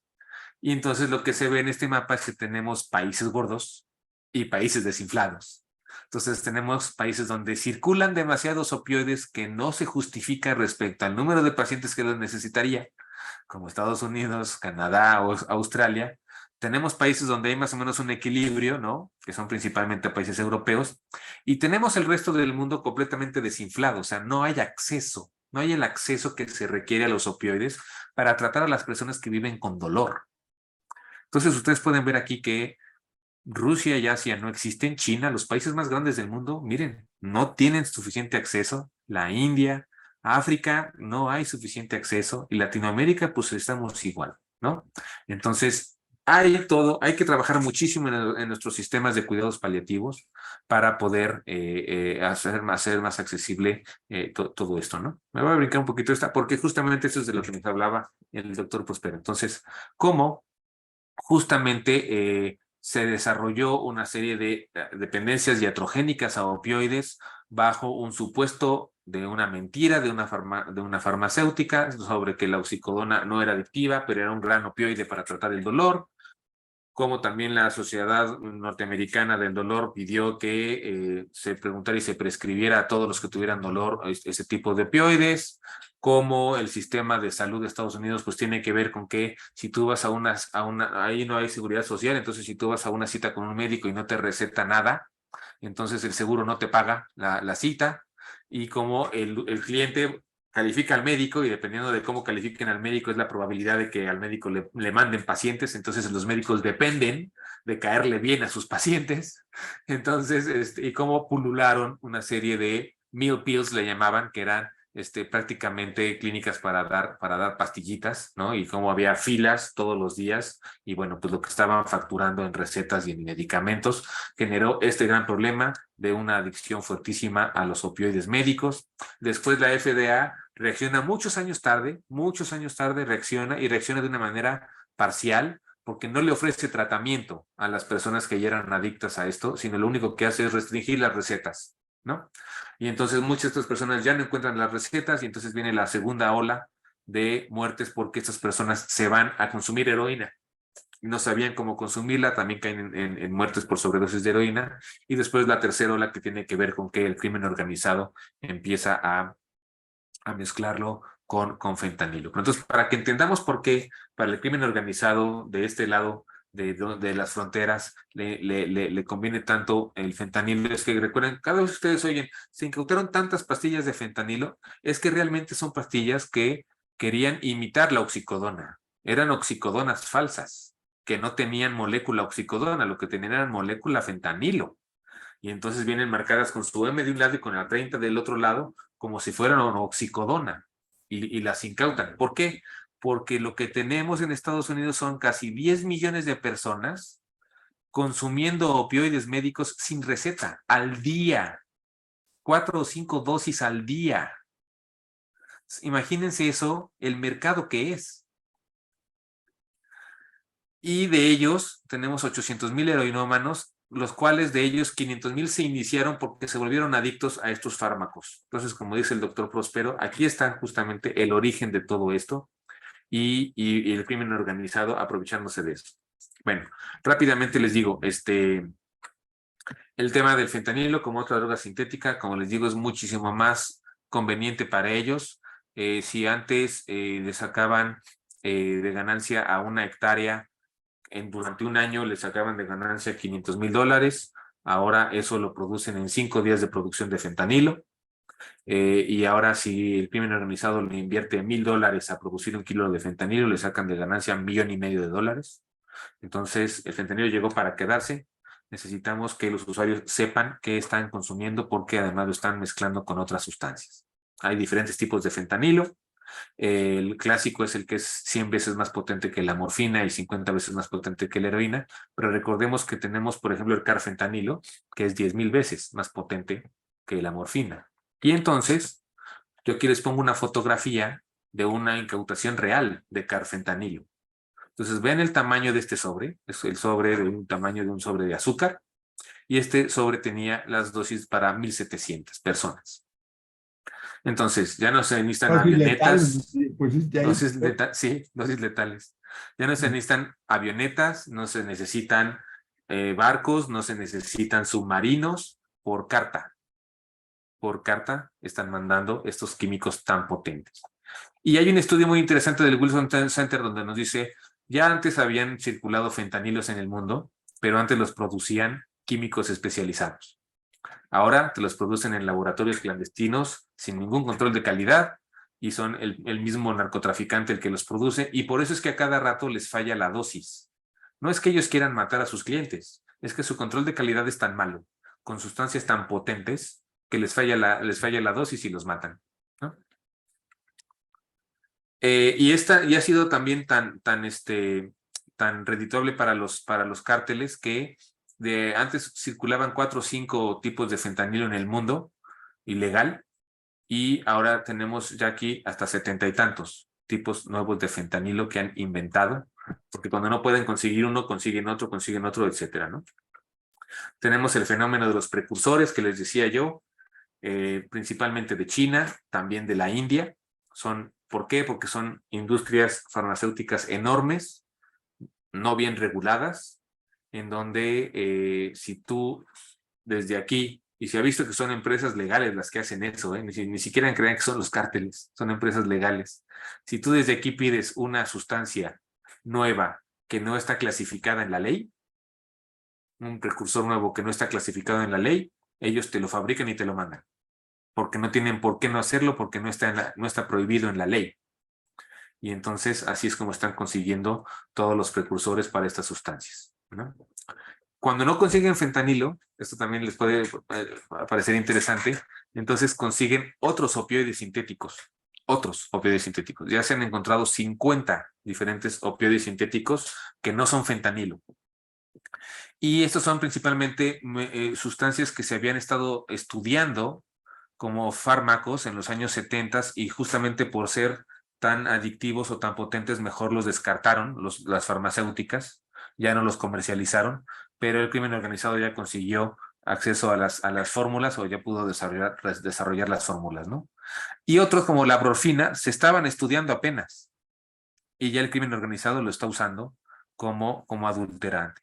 Recordemos que el 99.9% de los usuarios de fentanilo no saben que están usando fentanilo. Recordemos eso, o sea, el fentanilo todavía es un adulterante, ¿no?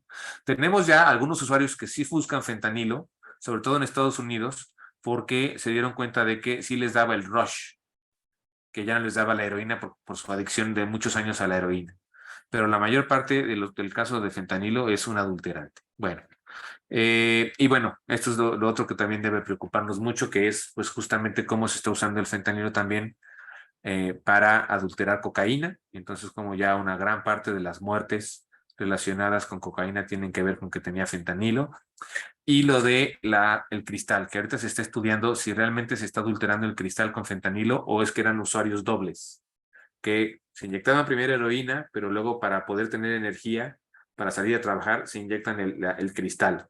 Y entonces a la hora que estudiamos las jeringas, salen las dos sustancias, ¿no? Bueno, tenemos el fenómeno de la silacina, que también es otro adulterante que están usando, que genera estas gangrenas terribles, ¿no? Yo no quise poner explícita la foto, pero generan gangrenas muy, muy terribles entre los usuarios. Y bueno, decirles, sí hay ya una serie de programas evaluados a nivel internacional para hacer la prevención del consumo.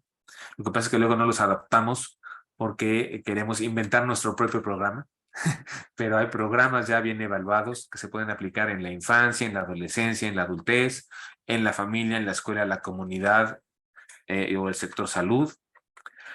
Sabemos perfectamente perfilar cuáles son los factores de riesgo para poder detectar poblaciones vulnerables.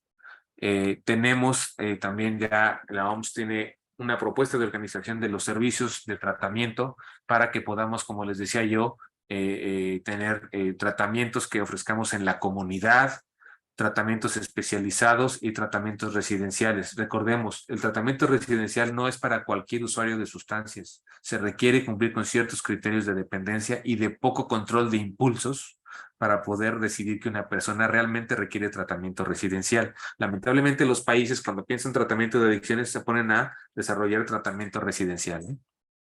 Y tenemos ya entonces 10 métodos de reducción de daños avalados por el CDC en Estados Unidos que salvan vidas en los casos de sobredosis. Tenemos el tema de la distribución de naloxona, ahorita voy a hablar un poquito rápido de eso. Los temas de las tiras reactivas para detectar si la droga trae fentanilo. Tenemos las leyes del buen samaritano para que si alguien ve que alguien está teniendo una sobredosis le pueda ayudar sin tener problemas legales él mismo. Tenemos los tratamientos asistidos con metadona, buprenorfina o la combinación de buprenorfina con naloxona. Y los programas de intercambio de jeringas. Algo que no viene aquí todavía porque todavía no pueden desarrollarlo suficientemente bien para evaluarlo en Estados Unidos son las salas de consumo seguro, en donde también las personas pueden ir a analizar su sustancia, inyectarse ahí, supervisados por un médico que vea que, uno, no se generen las infecciones y las laceraciones, y dos, no caigan en sobredosis y mueran. Y el tema de la naloxona, pues es una sustancia que ustedes lo saben bien, es un antagonista opioide, revierte los efectos de la sobredosis por opioides y lamentablemente está mal clasificado en México y en otros países. Entonces, en México tenemos una propuesta para desclasificarla porque lo que se necesita es que esta población que en la frontera norte mexicana está consumiendo opioides, lo que se necesita es que ellos puedan tener acceso a este medicamento porque recordemos que la muerte por sobredosis de opioides es un paro respiratorio, una depresión respiratoria y paro respiratorio. Entonces hay una ventana de minutos de oportunidad para poder salvarle la vida a la persona y se le salva la vida si se le inyectan naloxona. Aun cuando tenga fentanilo la heroína y se le inyectan 2 o 3 ampolletas de naloxona, se le puede salvar la vida. Entonces es importantísimo que la naloxona esté disponible en las comunidades. Bueno, y con esto cierro, es decir, para todos los problemas que hemos hablado, hay soluciones de prevención, de tratamiento, reducción de daños, políticas, etcétera. Entonces, todo se puede resolver. Y bueno, pues les agradezco muchísimo su atención. Estuvo extensa mi plática, pero estaba muy entusiasmado de venir con ustedes y quería yo presentarles muchísimas cosas. Entonces, quedo ahorita a sus órdenes. Muchas gracias. Fantástico, la verdad es de que muy buena plática, muy informativa, y gracias por dejarnos también grabarla porque va a estar disponible en YouTube para que todo el mundo que quiera pues retomar algo, ¿verdad? Porque, que esa gráfica no terminé de verla bien o algo, Sí, sí, sí. que se entiende, ¿verdad? En una presentación no se detiene uno en todo. Pero afortunadamente accediste a que la podamos reproducir en YouTube y entonces la vamos a subir pronto.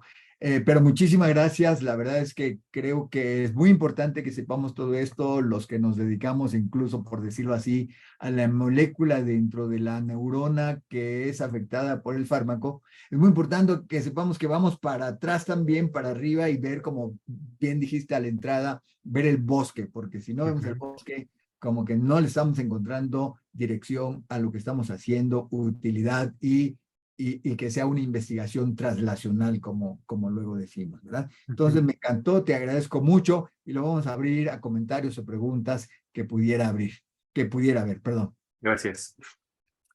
Alejandra, ¿hay algo Sí. por favor? Bueno, muchas gracias, Raúl, de verdad, Gracias. muy interesante y muy, pues demasiada información que procesar. Muchísimas gracias por tu presentación. En el chat de Facebook, Carla Cabrera pregunta que respecto de estos datos mundiales, ¿qué drogas de impacto se esperan en población mexicana en las próximas décadas? Sabemos que tenemos un problema grave con el cristal y la droga de entrada es cannabis, pero en los próximos años, ¿para qué tenemos que irnos preparando como profesionales de la salud? Gracias. Sí, gracias, muchas gracias. Y gracias, Carla, también. Excelente pregunta, muy pertinente.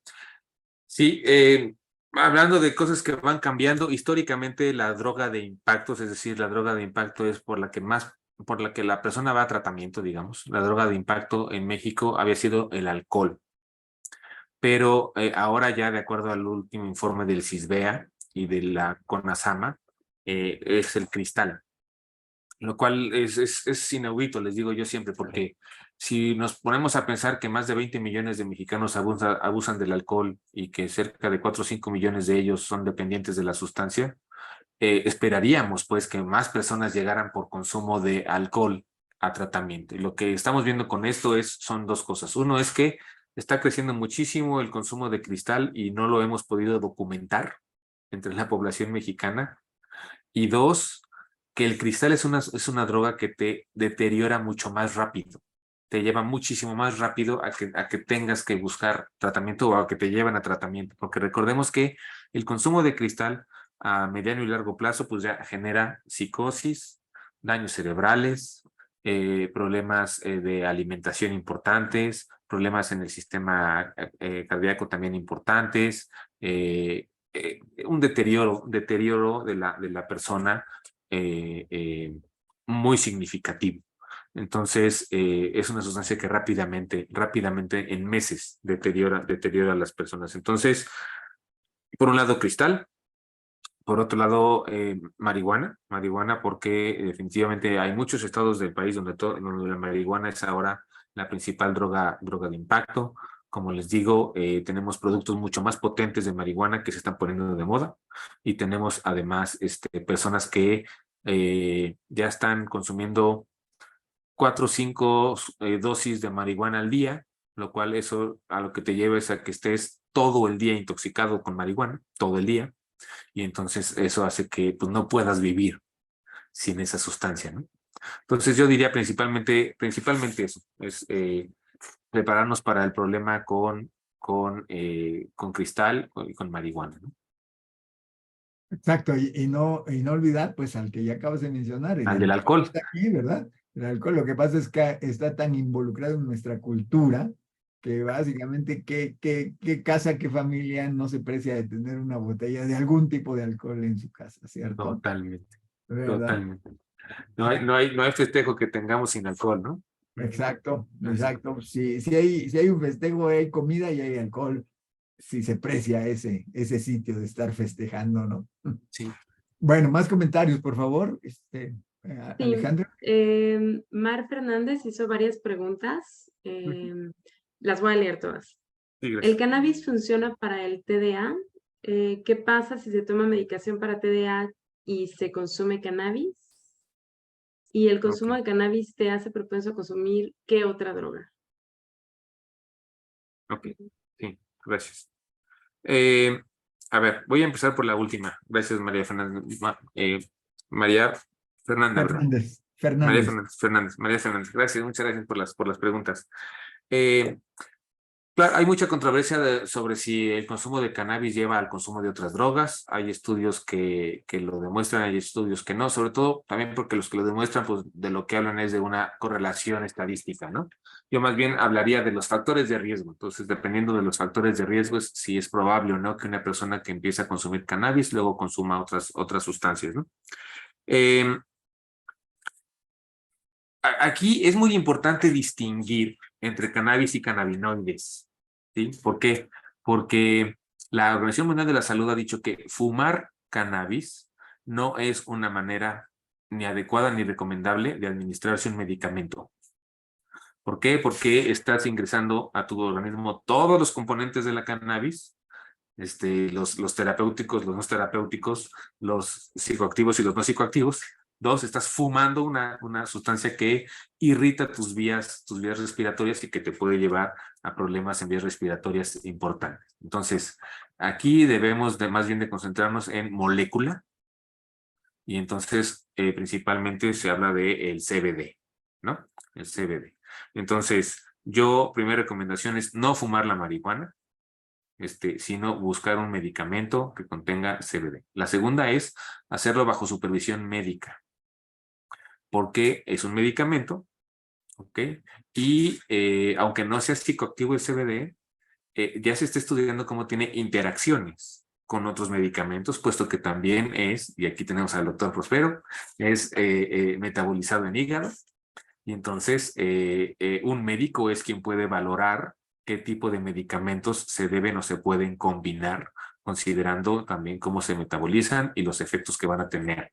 Entonces, recordemos, no automedicarnos con este tipo de sustancias, y siempre es buscar a un médico que sea quien tome esa decisión. Yo quiero Entonces, agregar allí, Raúl, sí, acabas de decir que cuando alguien fuma marihuana o, bueno, cannabis, como prefieres decirle, no sabe la la dosis, dosis, la claro. molécula, ¿verdad? Y es fundamental, ¿verdad?, en medicina que sepamos la posología, es decir, la dosis y la frecuencia con que la vamos a administrar para poder manejar el trastorno que tenga el paciente, ¿verdad? Entonces, Ujú. como ahí no saben la dosis y además es muy importante, ¿se fue? Ah, no. Sí, sí. Ahí además es muy importante que sepamos que no es marihuana, sino marihuanas, porque ya Sí, lo habías tú mencionado, por las diferentes concentraciones de THC que pueda tener, ¿no? sí. Entonces allí, por ejemplo, sabemos que hay una relación inversa entre THC y CBD, a más THC, menos CBD y viceversa.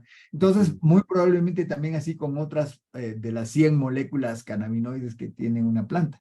Entonces, por eso tampoco es recomendable que se fume, ¿verdad? Exactamente, sí, sí. Sí, exactamente. Qué bueno que está aquí el doctor Prospero para que nos ilustre todavía mejor. No, sí, totalmente de acuerdo. Entonces, un poquito es el riesgo que tenemos con tratar de automedicarnos, ¿no? Con esto, con cualquier otra sustancia, ¿no? Ujú.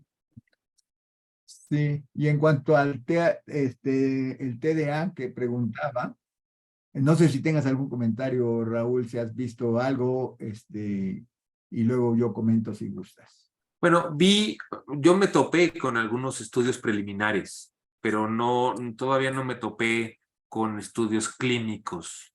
Eh, Confieso que últimamente no lo he estudiado. Exacto. Bueno, prácticamente, si no todas, porque qué curioso, pero no todas las drogas afectan a este sistema de recompensa que ya nos había mencionado Raúl. Pues THC, digamos, como principio activo del cannabis, también afecta este sistema de recompensa. Y este sistema de recompensa libera dopamina. Una persona que tiene un trastorno de déficit de atención con o sin hiperactividad depende mucho de concentraciones bajas de dopamina.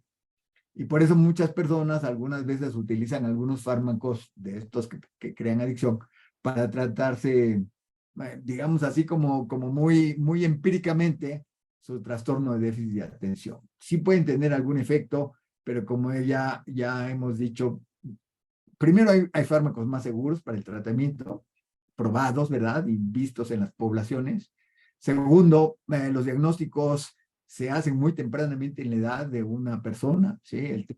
Se puede hacer el diagnóstico muy temprano. Antes lo hacíamos a los 5 años de edad de la persona, ahora se sugiere que hasta los 12 años, pero de todas maneras ya vemos ahí que es muy temprano. Y entonces no podemos empezar a dar fármacos que no sabemos, que a lo mejor sí funcionan, pero no sabemos sus efectos colaterales, sobre todo en el largo plazo, porque son tratamientos de largo plazo, ¿no? Entonces, Ujú. nada recomendable, marihuana o THC para el tratamiento, pues de ningún trastorno, digamos como tal, como fumado y eso, ¿no? Lo Ujú. tenemos que Ujú. investigar. Sí, sí, sí, sí. Perfecto. Bueno, abierto más a comentarios, preguntas. ¿Alguien quiere hacer alguna intervención, por favor? Creo que ya estamos muy sobre el tiempo y no queremos tampoco quitarle más tiempo al maestro Raúl. Pero si tuvieran algún comentario, todavía se puede hacer algo. Alguien de los aquí presentes o alguien de los que están Sí, conectados. si me Por permites, favor. Oscar, Mónica. Por Pues favor, doctora. nada más, sí, nada más, pues una felicitación a mí que me ha encantado la plática. En realidad es la primera vez que escucho a un experto hablar de nuevas sustancias psicoactivas. Entonces me dio mucho gusto escucharlo. Y de verdad que están resultando un problema de consumo a nivel mundial, ¿no? A mí me impactaba la primera vez que empecé a leer de estas y ahora que lo veo más ilustrado, de verdad que da susto, ¿no? Da susto. Por todas las avenidas que tiene, claro, el acceso de estas a los jóvenes. Y estas páginas de la Deep Web, y ahora ya ni siquiera se necesita ser Deep Web, ya en cualquier lado se encuentran con mucha facilidad. Y eso aunado, ¿verdad? Claro, a toda la vulnerabilidad que tienen los sujetos, que tenemos los sujetos, ¿verdad? Para padecer cualquier trastorno por cualquier consumo de cualquier sustancia, ¿verdad? Entonces, pues se hace todavía más, pues más problemático, ¿no? El problema del trastorno por consumo de sustancias. Y la verdad es que también me encantó que haya hablado acerca del problema que representa justamente la población adulta, ¿no? Los que ya rebasan los 65 años de edad y que ciertamente en algún momento yo comenté aquí en el grupo y decía, es que ya nadie los pela, ¿no? Pobrecitos, como que no existieran. Y también viven, también sufren, también se sienten solos y también obviamente buscan paliar esos malestares, ¿no? Y obviamente pues buscan sustancias. Entonces, y dado que ahora vamos a hacer una población prontamente, ¿verdad? De viejos, sin que sea peyorativa la forma en la que lo digo, pues yo creo que hay que ponerle el ojo hacia allá, ¿no? A esa población, ciertamente, como usted lo mencionó. Entonces, bueno, pues solo era ese mi comentario, hacer un poco de énfasis y sobre todo agradecerle la presentación, felicitarlo, claro. Gracias, Y a doctora. Oscar, porque un excelente ponente siempre nos trae un regalo hermoso a fin de mes. Muchas gracias, Oscar. Gracias. Gracias, muchas gracias. Sí, Sí, voy a hacer un pequeño comentario más, doctor, por si me favor. permite. Y bueno, dos cosas. Una sobre las nuevas sustancias psicoactivas. Además preocupa lo tóxicas que puedan llegar a ser, ¿no? Y que no estamos preparados para atender ese tipo de intoxicaciones en los sistemas de salud, ¿no? Entonces, una mala intoxicación por una catinona sintética como la mefedrona, por ejemplo, pues produce un cuadro psicótico fuertísimo, en donde tienes a una persona psicotizada con mucha energía, se han lastimado de maneras muy, muy graves, ¿no? Van y se estrellan contra los vidrios, han pasado cosas muy, muy, muy graves. Llegan a las salas de urgencia, no tienen ni siquiera los reactivos para detectar qué tipo de sustancia es la que consumieron, cómo lo vas a atender, ¿no? Y además pueden generar síndromes serotoninérgicos y pueden generar otro tipo de cardiopatías importantes que generen como muerte, ¿no? Entonces, sí es importantísimo que preparemos a nuestro sistema de salud para algo así. Y de los adultos mayores, pues lo que creo que a veces ocurre es que decimos, bueno, ya está grande, ya sabrá lo que hace, ¿no? Bueno, ya déjalo vivir su vejez y que pues haga lo que quiera, lo que sea. Pero no, o sea, porque esto tiene un impacto importantísimo en su calidad de vida, en que presente o no padecimientos que a lo mejor no iba a presentar, ¿no? Y y, y bueno, pues que los podamos ayudar, porque no tenemos nada adaptado, ni siquiera cómo detectarlos, para poderles ayudar, ¿no? Entonces, son tareas pendientes que tenemos que son muy, muy importantes. Gracias, doctora. Alejandra, creo que hay más comentarios o preguntas en el chat de... No, ya son todas. No, creo que sí hay alguna. ¿Sí? Dice, ¿existe alguna estrategia para que el personal médico prescriba de manera adecuada y necesaria los medicamentos controlados, como los opioides, y no prescribirlos de forma indiscriminada, así como se ha reforzado medidas estratégicas en el consumo de los antibióticos? He notado que algunos conocidos consumen para el más mínimo dolor tramadol, que pueden comprarlo en cualquier farmacia sin necesidad de una receta médica. ¿Qué comentarios hay, por favor? Claro, claro, claro. Lo que pasa es que ahí tenemos dos fenómenos, ¿no? Entonces, por un lado, afortunadamente México es uno de esos países que tienen recetario con código de barras para los medicamentos opioides. Entonces se puede hacer un monitoreo de cómo se están prescribiendo. y existen guías de práctica clínica respecto a bajo qué padecimientos se deben. Hay, lo que sí, claro, que es la importancia y la necesidad de que se capaciten los médicos, porque yo he platicado con médicos que me dicen, a mí durante toda mi licenciatura en medicina no me enseñaron nada sobre tratamiento del dolor, ¿no? Y entonces fíjense, y eso se aúna a que tampoco les enseñaron nada sobre el tratamiento de adicciones. Entonces, lo que genera eso es mucho miedo Claro. y una ignorancia que puede traducirse en una mala práctica. Entonces, existen las guías, hay opciones de capacitación. La Facultad de Medicina de la UNAM tiene diplomados y cursos sobre el manejo del dolor y sobre cuidados paliativos. Creo que algunos son por internet, inclusive los pueden checar los profesionales. Y el otro tema es otro fenómeno, es el del tramadol. Entonces, como el tramadol no está como un medicamento controlado, entonces ese no se va a requerir de la receta y entonces sí es más fácil que perdamos la brújula respecto a cómo se está prescribiendo o no. Como les digo, lo que pasa es que es un dilema normativo respecto a si se pone o no bajo control el tramadol, porque por otro lado, pues el tramadol parece ser que ha sido un medicamento que le ha ayudado a muchas personas con dolores ligeros si se lo administran durante pequeños periodos de tiempo, ¿no? Pero existe el riesgo de que se genere una dependencia iatrogénica, eso sí, existe. Entonces, otros países han desarrollado maneras de monitorear las ventas de tramadol. Podríamos nosotros también desarrollar algo así y también que nos reporten en los centros de tratamiento y en las salas de urgencia si llegan personas por problemas por tramadol. Porque ahorita el dato que tenemos en México es chiquititito, o sea, no sabemos bien qué está pasando, ¿no? Entonces, hay que trabajar en eso. Hay otra pregunta por acá, Raúl, Sí. que es si se tiene una manera o si existe o se prevé que existan medidas ante la información que dan los influencers, ¿no?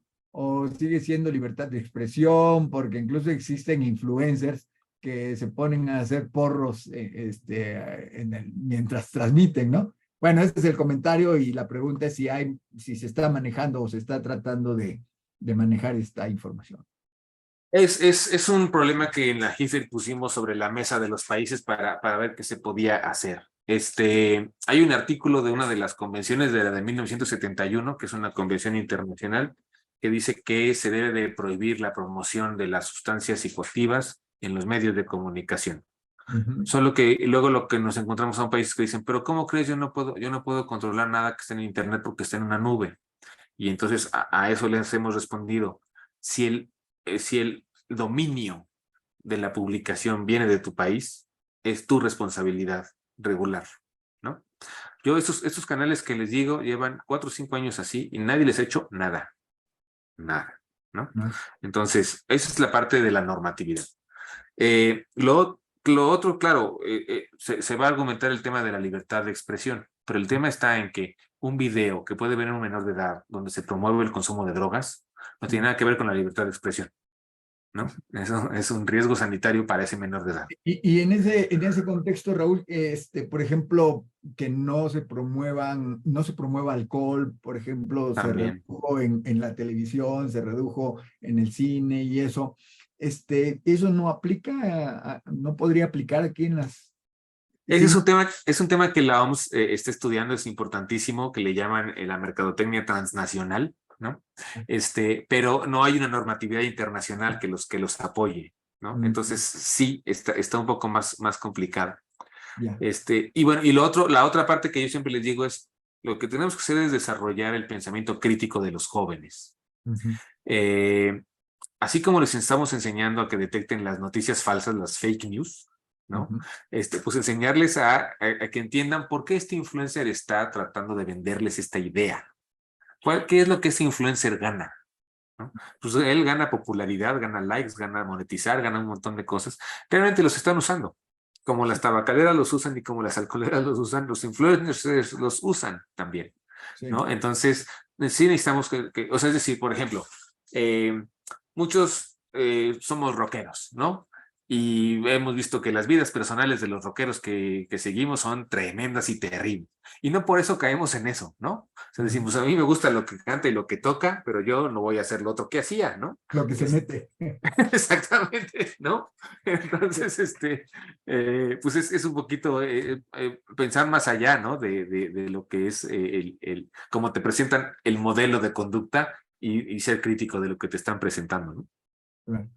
Y eso requerirá de mucha psicoeducación, ¿no, Raúl? Totalmente, Porque al psicoeducación. final de cuentas, siempre comento yo de una manera, tengo que admitir, hasta un tanto naif, ¿verdad? Que es, si no hay demanda, no hay No, oferta. totalmente, no, completamente, no, completamente.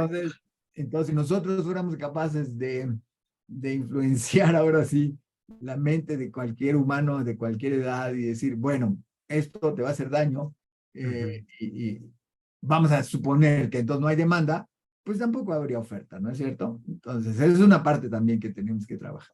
Y totalmente, totalmente. Y de hecho, en el origen, las políticas públicas de drogas dicen lo que tú estás diciendo, o sea, que lo principal que hay que atender es la demanda. Lo que pasa es que ya en la operación de las Claro. estrategias, se nos va el 90% de los esfuerzos en Sí, luchar contra el narco.